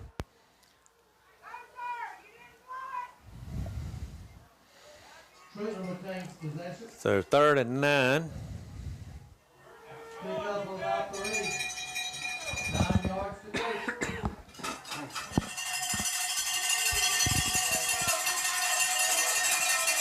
Big defensive play here by the Trojans.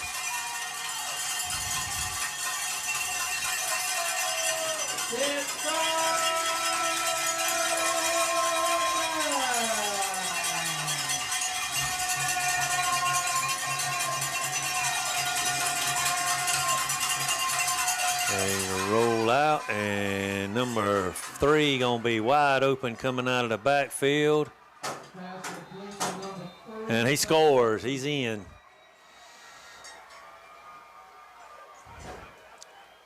Much like the same play they opened the game with. Yeah. Just run him out of the backfield down a little wheel route, and nobody picks him up. Looks like they're going to go for 2 here. They're going to try to make it a true. Make it back, get back that point they missed earlier. So Treutlen responds with a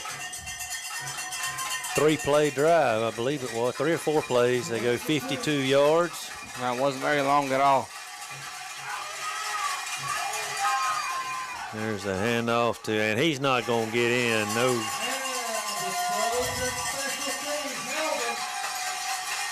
So it remains 12-7.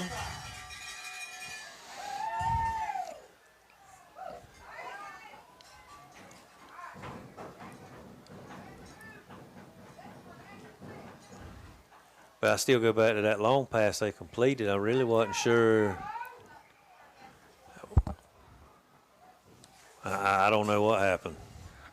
Me either. I mean, I was sitting here just watching it unfold. I was wondering, it's like, well, the soft coverage here, unless somebody's got to try to go after it. I mean, if not, trying to intercept it, knock it down, you know? Yeah, I thought number 1 was fixing to light him up. I mean, he had a good angle, good shot where he could have popped him, you know, a good hard legal pop. Mm-hmm. You know, maybe jarred the ball loose. It almost looked like he kind of pulled up and whiffed on the tackle.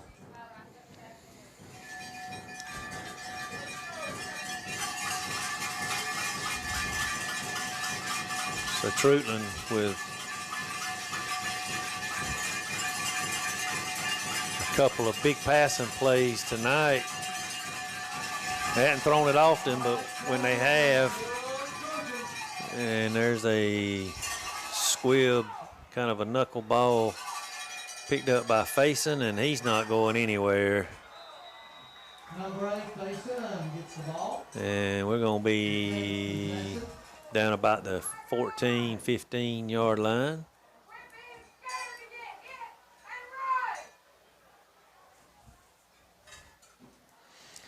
So with 6:27 left here in your third quarter, Trojans once again find themselves down 12-7. So see what the Trojans can do.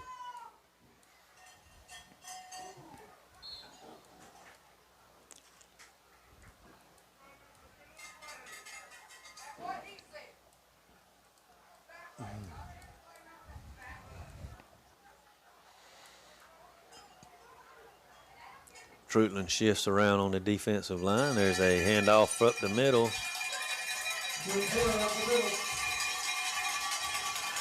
And picked up 3 maybe. Pick up a 4. I don't know, some of these runs, we just don't look like we're hitting the hole hard. No, not looks really. like we're kind of running timid. Mm-hmm. I can see what you mean. I mean, but all in all, I mean, you're getting positive yardage out of it. You string 2 or 3 together. You can eat, as I said, you could eat that clock. You can try to wear them down as best as possible. Picked up a 4, so 2nd and 6. And gets it out here to his favorite receiver. And, he cuts across. He's juking and jiving and puts 2 hands on the ball. And ends up going to be down at the 26-yard line.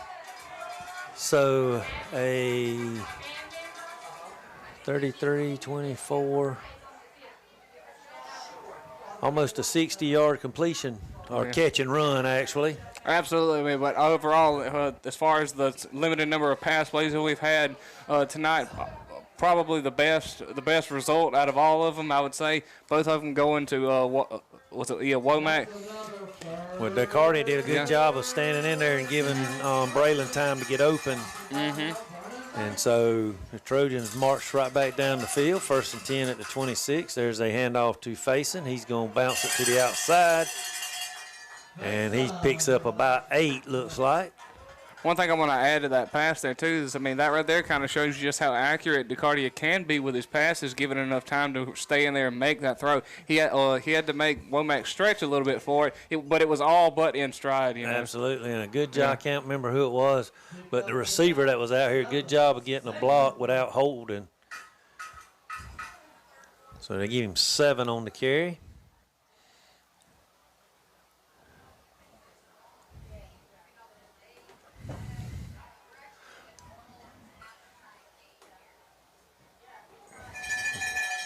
Carty is going to hit that corner down there, and he's going to pick up a 1st down. Good job by Faison as the lead blocker out there on that.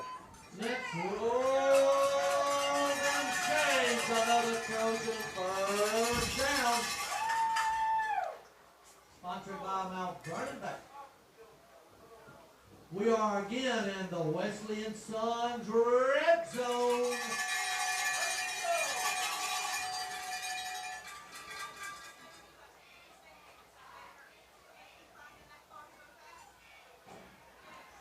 First and goal from the 7 for the Trojans. Once again, motion the man out, and nice runs in almost untouched. So the Trojans answer right back.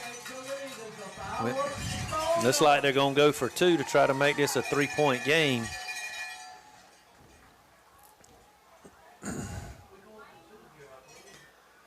Which I understand the reasoning. But, you know, with Treutlen's kicking game, I don't see a field goal. But, you know. I'm not, as of right now, I don't really see it in the cards, as they say. The thing is, you don't make it, and they score and go for 2, then it's still a 7-point. And then it's back to a 7-point game. Yeah. So, but like I say, I understand what he's to try to make it a 3-point game. And Cardia threads it in there, and it's incomplete. Intended for number 12, Darrell Neelums. But a great drive by the Trojans as they go, 90 yards. They start at the 10. They started at 14, I think, so 86-yard drive. You know, what started as a little bit of a, I guess you can call it a brain lapse and letting the ball get by you like that and not being able to really try to find anywhere to run to and ended up being pinned kind of deep in your own territory. Overall, I mean, it ended up being reminiscent of our opening drive. Oh, yeah. So you really can't have anything to complain about on that drive. Just want to give a shout out. We're almost close because of the football season and the softball season and everything. We're almost close to a million views. We've had 1,900 views so far today. Wow. So thank our fans. So that's really good. Approximately 1,900 views tonight, and as both the softball and baseball season, not baseball, softball and football season are beginning to come close to their ends. I know Miss Deep said we're coming up on 1 million total views. Mm-hmm. Yeah. That's amazing, and it is. We appreciate everybody that tunes in when they can't be here, or when they can't travel. Yeah, big thanks to all the fans, and big thanks to the sponsors that allow us to be able to come out here. This time he gets a little more air under it, and he's going to get the corner, and a good job by the kicker to help run him out of bounds.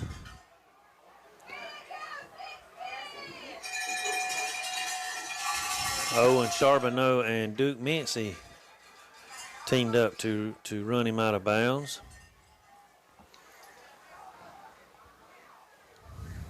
Before I end up forgetting about it, I want to thank these third quarter sponsors: Your Choice Healthcare of McRae State Farm Insurance Agency in McRae, Helena, Georgia, Will Gardner being your agent, Riles Outfitters, Senior Lane Supper Club, Telfair County Recreation Department, and Deep and Deeper Cleaning. All right, Trojan defense. Got to stop them right here. Moving to the 6th left of the third. So once again, Treutlen with great starting field position, this time at the 43-yard line on their side of the field. Hand it to number 5, and looks like the turf monster got him.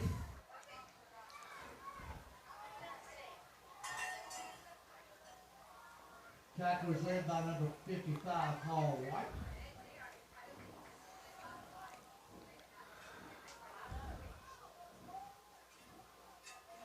No gain on the play. Second down.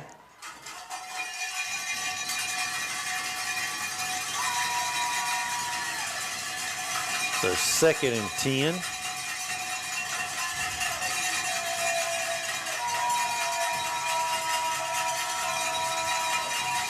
There's a handoff to number 10. He's going to try to bounce it outside. Good job by that Trojan defense. Yeah. Really nice job by really the whole entire unit shifting over there, not allowing that number 10 to get the edge.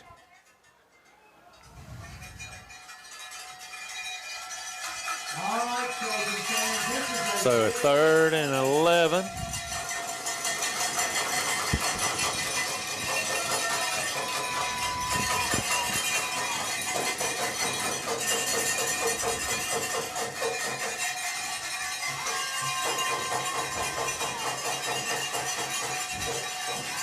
$15 on the play clock.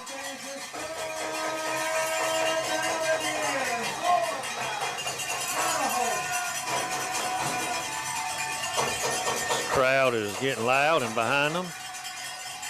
Good. Oh, good job.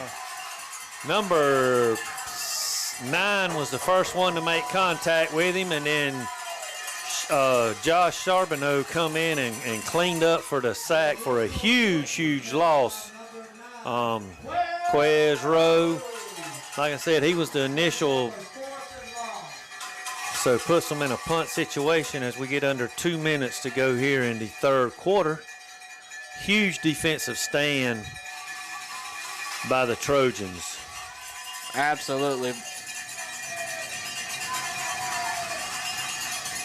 as of this moment, quite honestly, I'd say probably one of the better ones. There's a high snap, and That's going straight up, get out of the way. That's going to bounce back, and it's going to be right at the line of scrimmage, so a net punt of 0 yards. So the Trojans will start with good field position.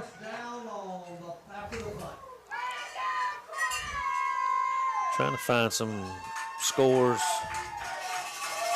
from around our area.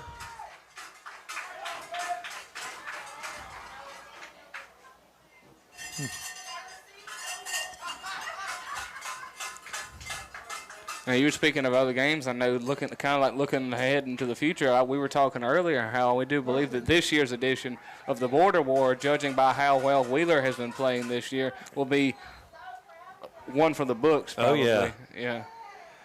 According to Score Atlanta, Jeff Davis is up on Berry 21-14 in the third quarter. There's a handoff to DJ. He's still on his feet and picks up about eight yards. Dublin is up 21-13 on Ace Charter in the third quarter. Northeast Macon is beating Bleckley 13-7 in the third. Dodge is up 24-6 on Washington County. I know also in a couple of weeks too, speaking of the higher division single A games, we'll talk about, I'm really excited to see this year's edition of the Dodge Dublin game. Yeah, both of those are having really good years. Oh yeah, for sure. And with that injury timeout, we'll go ahead and hit the commercial real quick. Go ahead. Or on TikTok at Riles Outfitters. Again, Riles Outfitters, a proud sponsor of Deep Productions.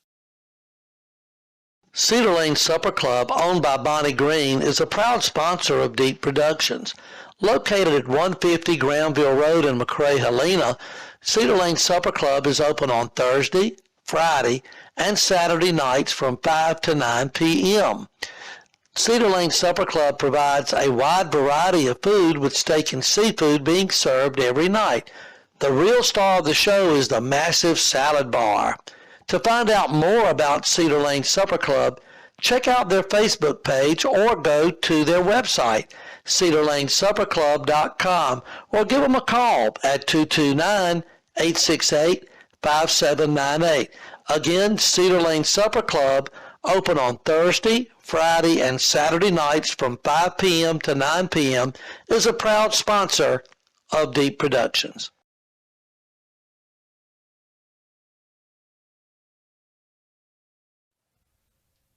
Triple Threat DJs LLC is a proud sponsor of Deep Productions. Do you love live music? Would you like to dance the night away? Do you need music for your wedding or wedding reception? How about music for your prom or school dance? Music for a birthday or yard party is a wonderful thing. Triple Threat DJs LLC will bring live music to any event that you may have in mind. Follow them on Facebook at Triple Threat DJs LLC, or give the owner Dion Clemens a call at 229-212-0550.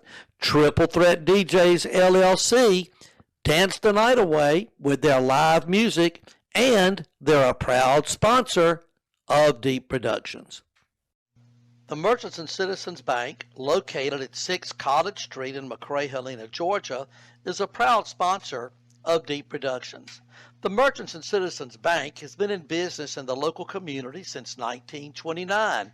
M&C Bank offers a wide range of products and services, ranging from traditional items to more items in step with the 21st century. Additionally, they offer a mobile app to make banking even more convenient. The lobby hours at Merchants and Citizens Bank are Monday through Thursday, 9 a.m. to 4 p.m., and Friday, 9 a.m. to 5 p.m. To download the mobile app, search Merchants and Citizens Bank from the App Store for Apple or Google Play. Their drive-thru is open Monday through Thursdays at 8:30 a.m. to 4, Friday, 8:30 a.m. to 5. The Merchants and Citizens Bank, go by and visit, or give them a call at 229-868-5798. 5656. The Merchants and Citizens Bank, a proud supporter of Deep Productions and a member FDIC.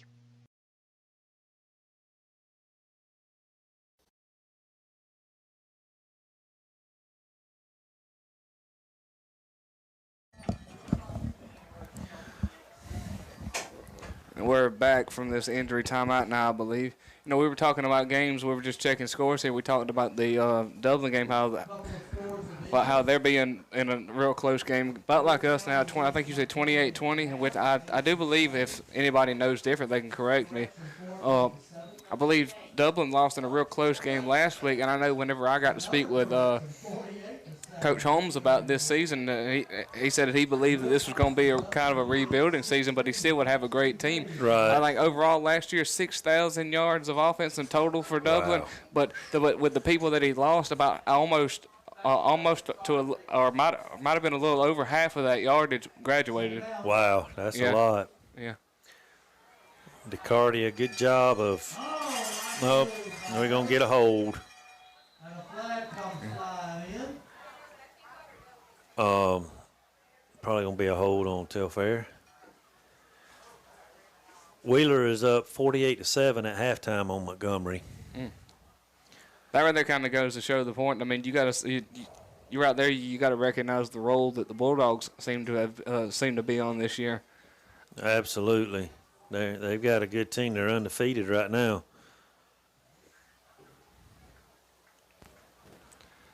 And are most likely the odds-in heavy favorite to win this region. Holding against the Trojans. They're going to repeat second down.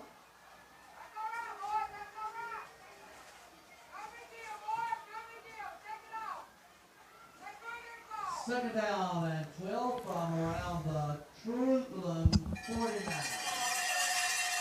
Well, Cranston must be good. They got up, and you can see all that fresh tape on that ankle there, but Yeah, he does seem to be going a little slow. Wilcox is up 28-16 on Hawkinsville in the fourth quarter. DeCardia on the run loses a couple of yards, so it's going to bring up third and about 13, 14.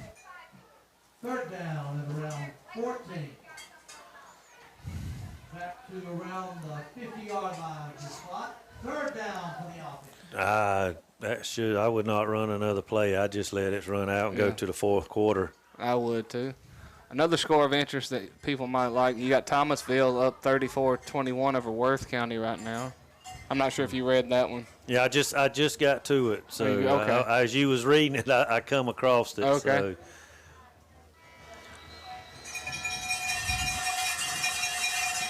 Clinch County is up 21-13 over Charlton, like we talked about during the break. That's always a huge rivalry there. It don't matter. Sure.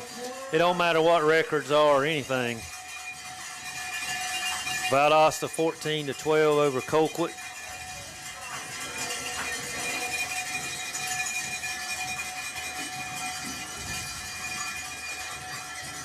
So that's the end of the third quarter, and we will go to the fourth quarter with your Trojans up 1, and we facing a third and about 14 from midfield.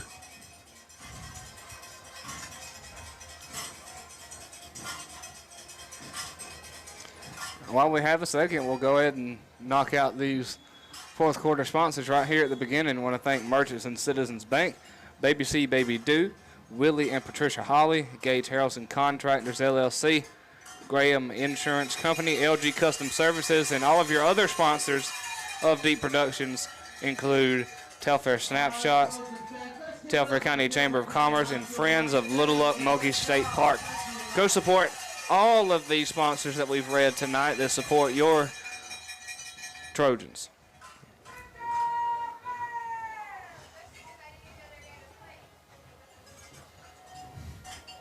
Looks like Dublin scored again, up 35-20 over Ace.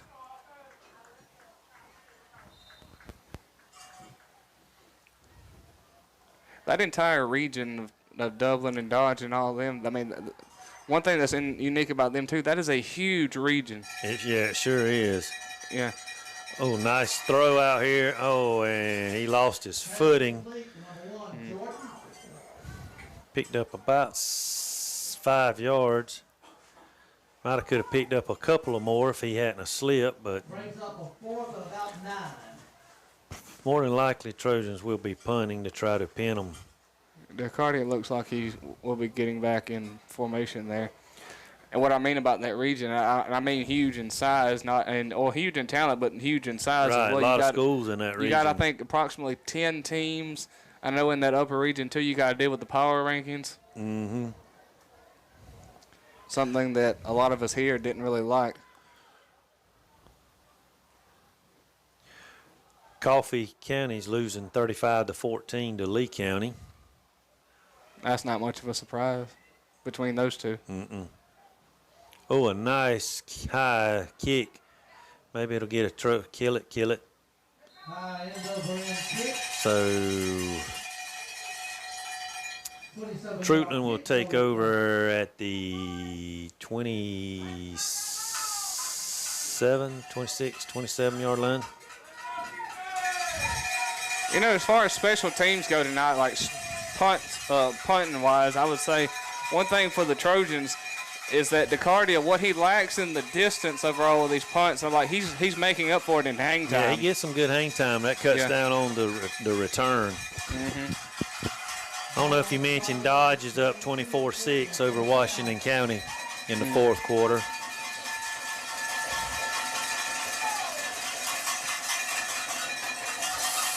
I just texted somebody trying to see if I get like a real-time score. So with 10:55 left to go here in the game, Trojans with a 13-12 lead. Treutlen takes over, quarterback drops back. Should be a pick, and it is. And we're going to get a flag right there. I knew it was coming. But it's after the interceptions. The Trojans will take over, but we got going to be a block in the back is what it is. But it's the Trojans' ball. Number 1, DJ Jordan. He'll be getting him a honey bun from Coach Dion. Yeah, that's for sure. That's something Coach Clemens started with his flag football team. Whenever they get an interception, he gives them a honey bun. I think a pick six is a whole box of them. But I think he's done it with the high school too. I think I've seen on Facebook. That's one heck of an incentive, man. So, but that's a huge turnover there. And see that again, he kind of made up for the criticism that we gave him on a prior drive where you got a little bit of a floater pass, and they seem to not want to try to go after it. Right. And he comes up and really cuts it off. He cuts it off this time and gets it back for a sizable return. The penalty makes it not look like it, but overall, I mean, great effort to really change possession there, force that turnover. Right. I'm not sure if this is. I noticed you had a reaction to a score there. It's Jackson and Mays, and I'm not sure, but it says the final was 102-15. Oh, good. Oh, Jackson over Mays, but I'm not so sure about that. Hey, T, was that Williams score at halftime? At the half? So Trojans take over at the 44-yard line. 1st and 10 after the interception and then the penalty. And Treutlen's going to be trying to strip the ball. Hawkinsville has come back. Now it's 28-23 Wilcox in the fourth quarter. So Hawkinsville's making a game out of it. It'd help us if we could hold on here, and if Hawkinsville could come back and win that game, that would help us. No game. 2nd and 10. Was the last Dodge score that you read, was it 24-6? That's what I had. Okay, well, it must not have changed. Well, here's another one. I don't know. It's WA. I'm not sure who that is, against Tri-City, and it has the final was 87-8. There goes DeCardia up the middle. He's going to pick up About 6, gonna make it 3rd and 4.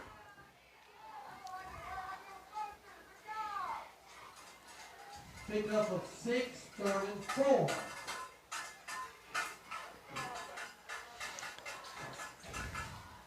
Got Buford leading Collins Hill 17-0.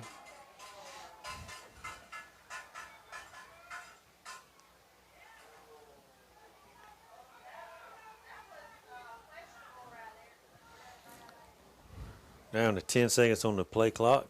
3rd and 4, and we're going to get a timeout by the Telfair County Trojans. We want to take a moment to recognize our Telfair County High School Still got cheerleader Bleckley is still down 6 in the 4th quarter to Northeast. That's another one of those matchups from that region you was talking about. Yep. Macy Grace Crazy, Bobby Patel, Taylor Rosales, Annalise Holly, Kaylee Radu, Emily Wright, Fiore Jimenez, Taylor Graham, and Janelle Ross, the greatest cheerleaders in the great state of Georgia.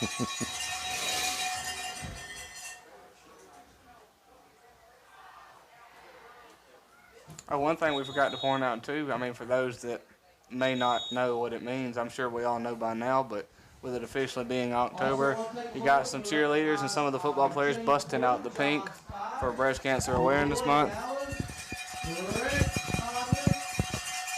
Yeah, and if y'all noticed at the halftime show, the drum major, when she did her thing, when she did it was pink dust or whatever it was. It's usually blue, I believe, ain't it? Yeah. I think so, yeah.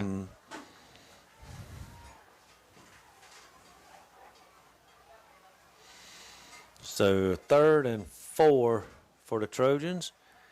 And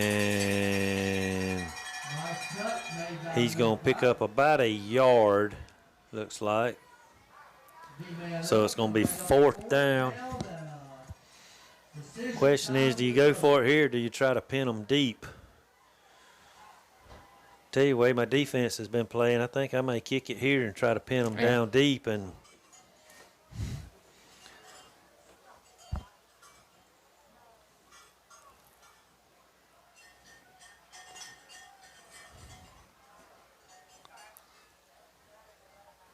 You know, from where that ball marker sits, I mean, that looks like a long 3. yeah, it does. Let's see, they're about the it's got them at the 36. All right, Trojans first. Coach Burleson going to take another. 4th and 3. Want to wish one more happy birthday tonight to Abby Jordan of the band. Birthday will be celebrating this Sunday, October the 5th. Happy birthday, Abby. So the Trojans down to 1 timeout here. Yeah, for those watching, I'm sure you could see the Coach Burleson did not want to use that second timeout.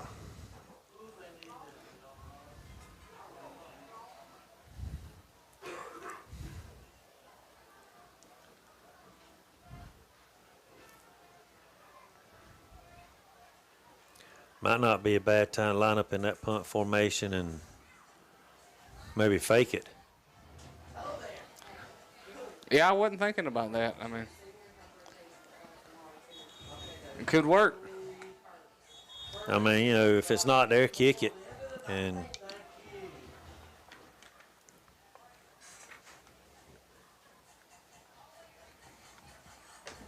so what are you thinking? Maybe line up in that formation, try to get them to jump? well, I was going to say, first of all, maybe try to get them to jump off sides. And then if not, take the 5-yard penalty and then kick it.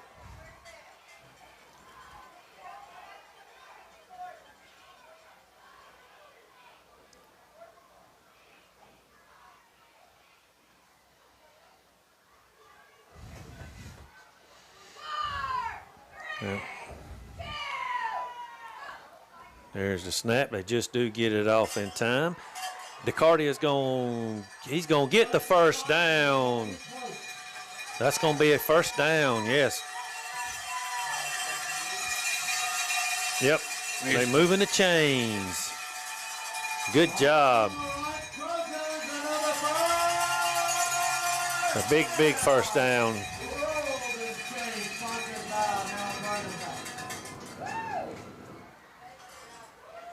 So the Trojans should be able to run at least another couple minutes or so off the clock.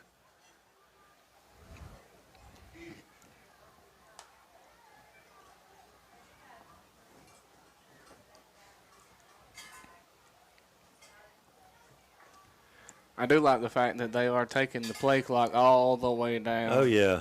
Yeah. They cut it close on that fourth down, though. They did.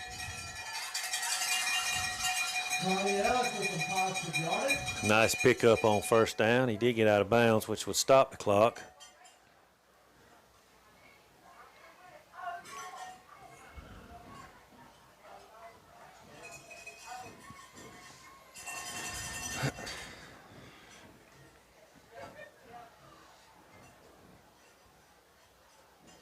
Pickup of 6 on the carry. 2nd and 4.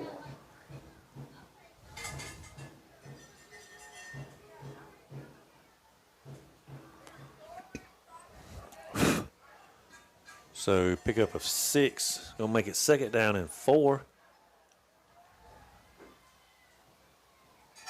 Hand off straight up the middle to Faison.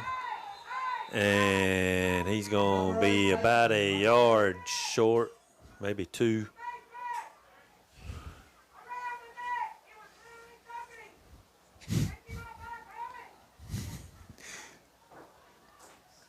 It's one or the other. So 3rd and 2.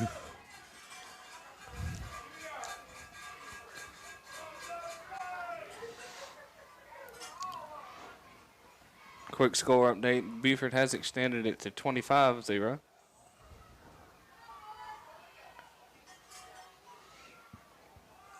Now, still plenty of time on the play clock, down to 10 seconds.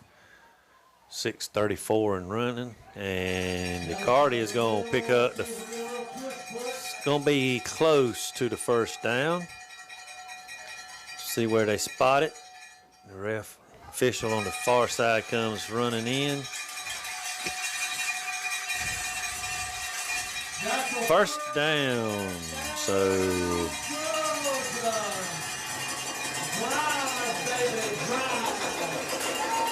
So another big first down.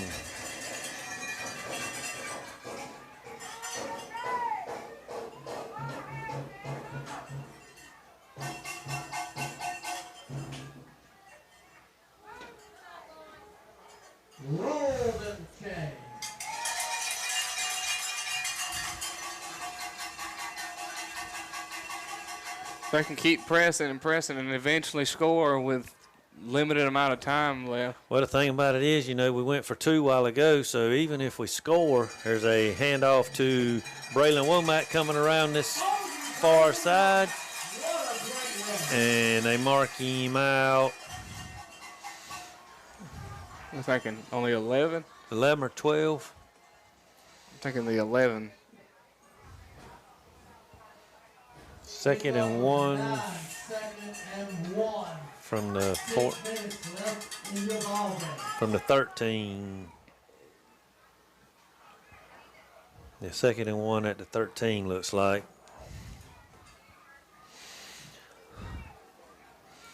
The clock continues to run as we hit 6 minutes. Oh, well, it stopped, excuse me. So halfway here through this 4th quarter. But what I was saying, we went for 2 a while ago, so even if we score and kick the extra point, it's still a 1-possession game. So fakes it, and he's going to keep it himself, and that's going to be a first down inside the 10-yard line. Be 1st and goal. So in your opinion, we end up scoring. If it's your call, do you just go with the PAT? Yeah, you have to. That's what I'm saying. You would have to, because if not, Because then now a because now I touchdown don't really and see 2 the points use. beats you. Yep. So, update: Colquitt has come back and taken an 18-17 lead on Valdosta in the fourth quarter. Because now, even if you went for 2, the only reason that goes to show anything is that you can convert it. I mean, Right. play it There's smart. Hand off to Womack, and he's a minimal gain. Looks like maybe no gain. Houston County beats Northside Warner Robins 48-0. Is that Lee and Coffee game going final? Let me see. Find it. So 2nd and goal from the 9, or let's from the 8, really. Nothing else. The Trojans are burning valuable time off the clock.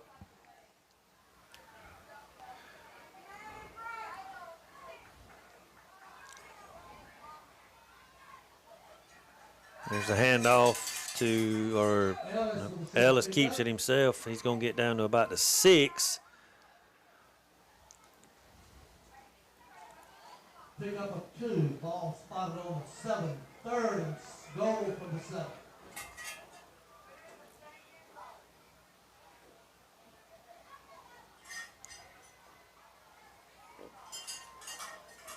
So 3rd and goal from the 7. You wonder if they do not get in here, if they'll kick the field goal or go for it. That's what I was just sitting here wondering. I mean, do you want to give Charbonneau a shot of making another field goal? So 5 on the play clock. And the Trojans get it off. Ellis back to throw. He's got a man. He's just going to run for the corner. And he cuts it back inside, and he's down at about the 1 yard line, looks like. I think that makes your mind up for you. I think you got to go for it now. Yeah. Mm-hmm. Because even if you don't make it. Looks like a pickup of about 6.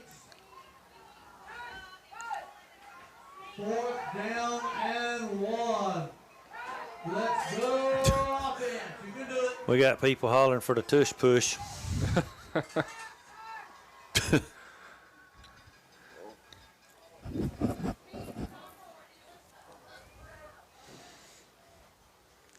We're a long way from the Eagles. Yeah.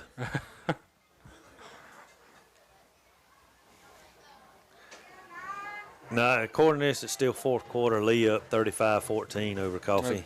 Okay. So Trojans take their last timeout of the game, so Trojans have no timeouts left.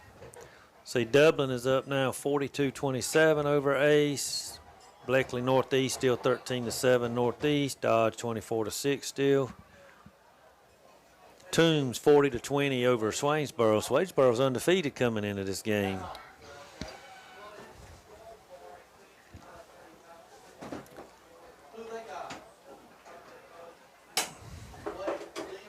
Brooks is up 37-0 over Lanier.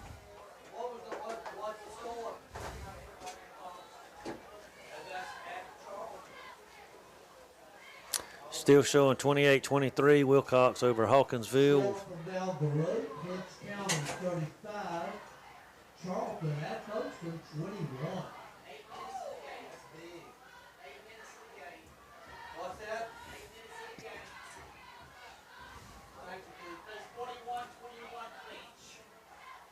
Now it's 41-21?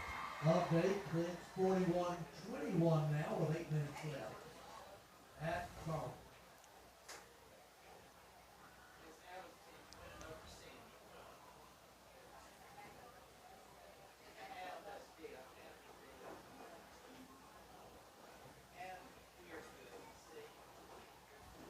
So the Trojans facing 4th and goal from the 1 yard line. 2:38 left to go in the game. y'all. Deep Productions will be back in the morning at 10 and 12. Applin and flag football. Trojan offense going to work and keep Just a reminder that Deep Productions will be on the air early in the morning at 10 o'clock as your Lady Trojans flag football team will be playing a doubleheader here at home, taking on Applin first and then Valdosta after that. So I think it's scheduled at 10 and 12, I think, is what it says.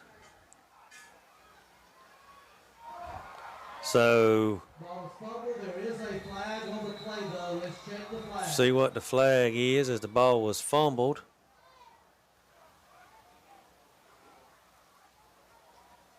Looks like it's going to be on Telfair.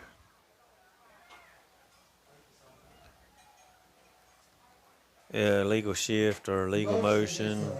Trojans penalty decline, first down for Treutlen.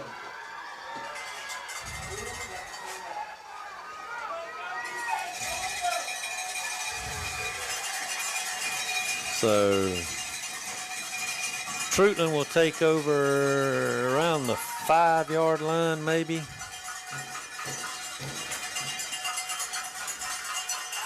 Coach Burleson is not happy about something. Now, I didn't catch anything. That's the reason I'm sitting here kind of confused about who it might have been. I mean, whoever it was must still be on the field because he had a good group run off. Yeah, I don't know.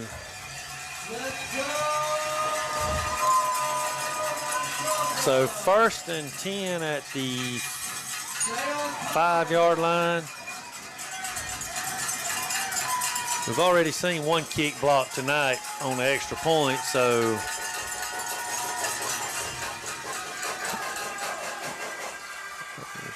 handoff to number 5.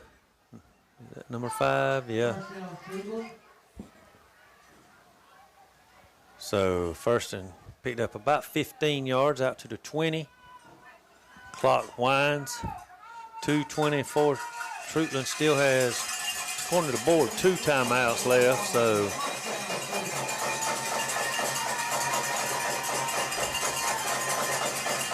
there it is again, and that time Nice stopping work for about a yard gain.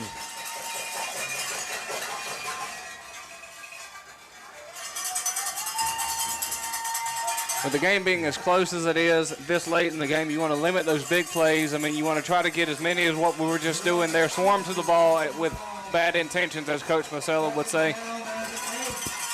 Well, you know, we hadn't really give up no big running plays all night. No, not really. I mean, overall, I mean, I'd say the most has been, what, 10, 12 yards at the longest. And the pass is going to go incomplete. It's going to bring up a 3rd and 8 from the 22-yard line.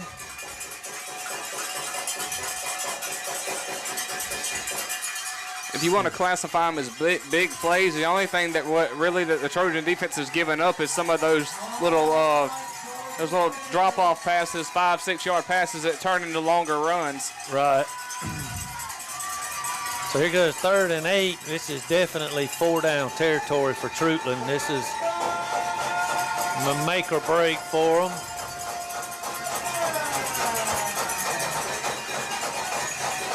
Drops back, rolls to his, and that ball is incomplete.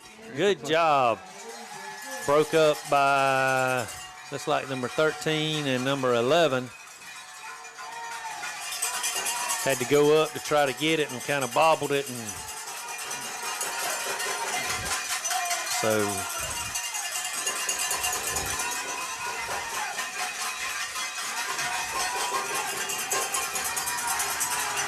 this might be their last this shot. Be the play of the game here. Yeah.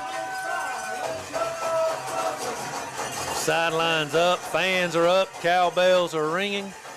He drops back, rolls that way again, and he goes deep. And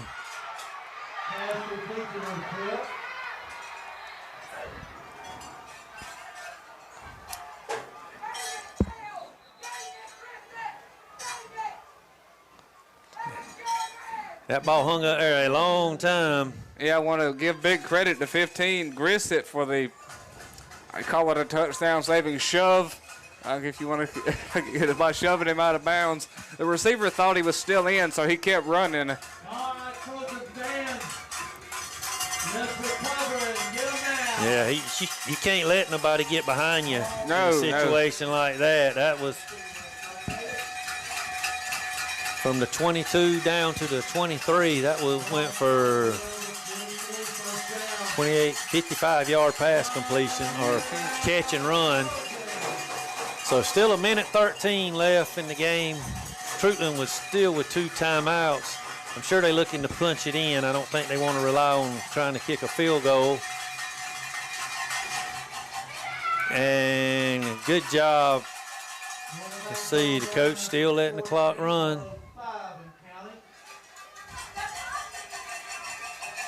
We're going under a minute to up. 55 seconds. Treutlen doesn't seem to be in no real big hurry. Trojans have a player go down, which stops the clock. And that's Sterling Wilcox, I think, number 7, who's out there. Looks like his knees taped up or something. So they give him a free timeout. I noticed he'd been out there hobbling.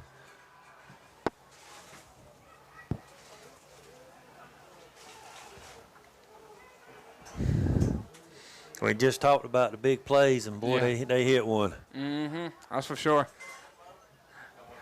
I thought maybe as long as that ball hung up in the air that he might get a chance to get back there and get a finger on it or whatever. But I was hoping that.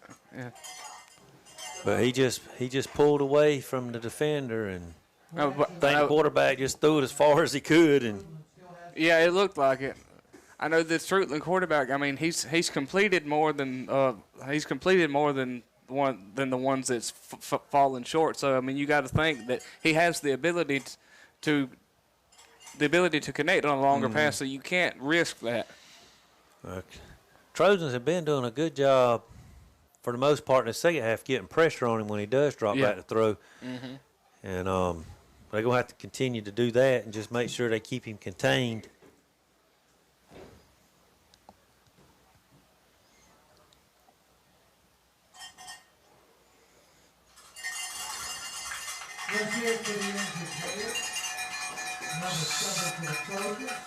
Sterling's up, and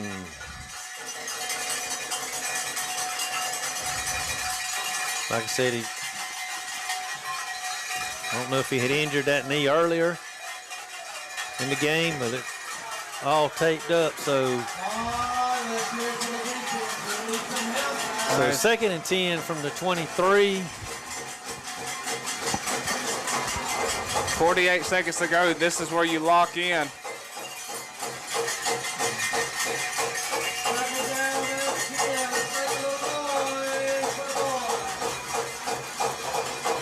the clock winds.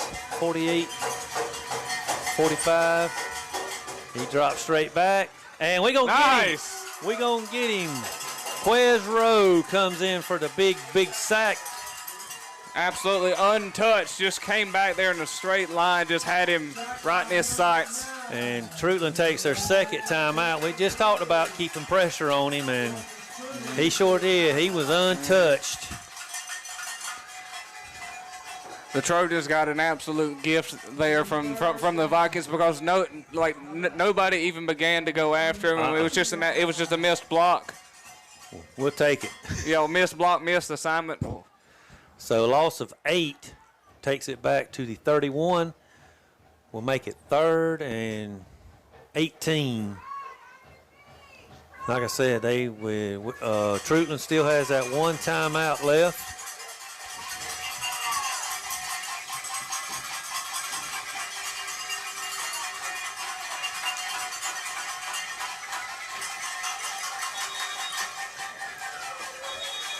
Yeah, Trojans out of timeouts.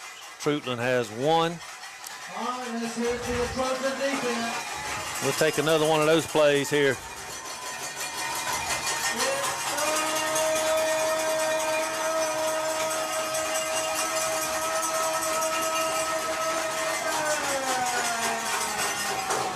So 3rd and 18 from the 31.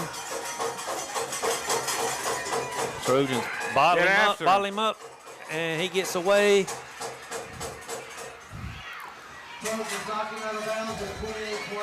And that's going to be a first down. We just talked about got to keep him contained, and he makes a play.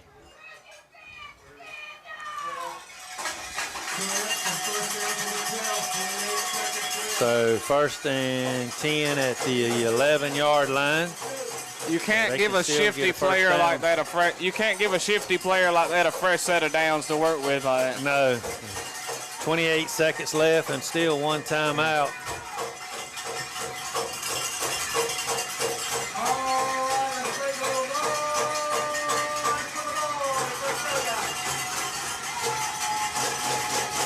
I can go back to their running game here, and clock continues to run. Maybe I wonder if he thinks he's in field goal range. I mean, I don't know. Like I said, his kicker on that extra point kicked it low and we blocked it. Yeah. He may be going to let it run down and try to kick a game-winning field goal. That's what it looks like. If that's the case, I mean, the Trojan defense have got to shoot through and end up trying to block the kick again. So they're going. That's what they're going. That's the plan. Yeah. That's the plan.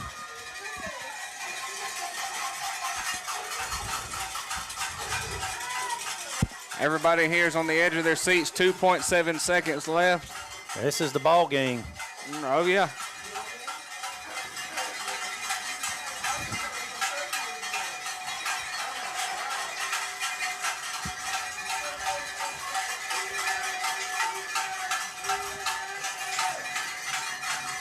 Like I said, the extra point, the one extra point he kicked was. That's the only sample that we've been able to see here tonight. Yeah, I didn't see him before the game warming up or anything. You know, in terms of rushing this kick here, I mean, you're on the edge, you gotta close in as fast as possible. If you're on the interior there, I'm jumping and trying to get my hands in the way, just trying to do something. Well, obviously the coach has confidence in him to play this strategy. So, So here we go. 2.7 seconds left. A 25-yard field goal for the win.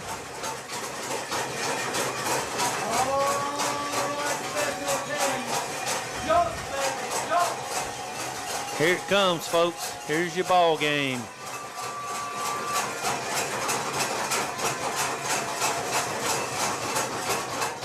And we just gave him 5 more yards.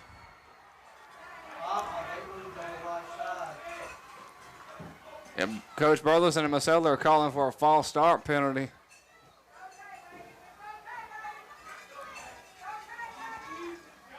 Let's check the penalty. Oh, yes. Back him up.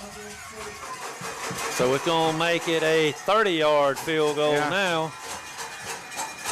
So just got a little bit more difficult.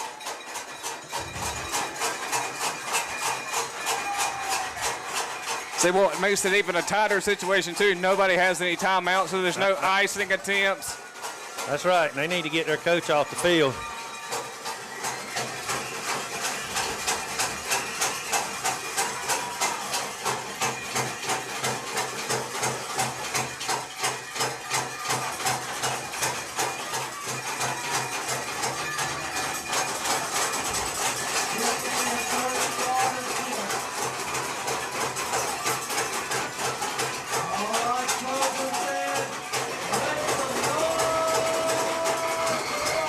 Maybe they'll move again.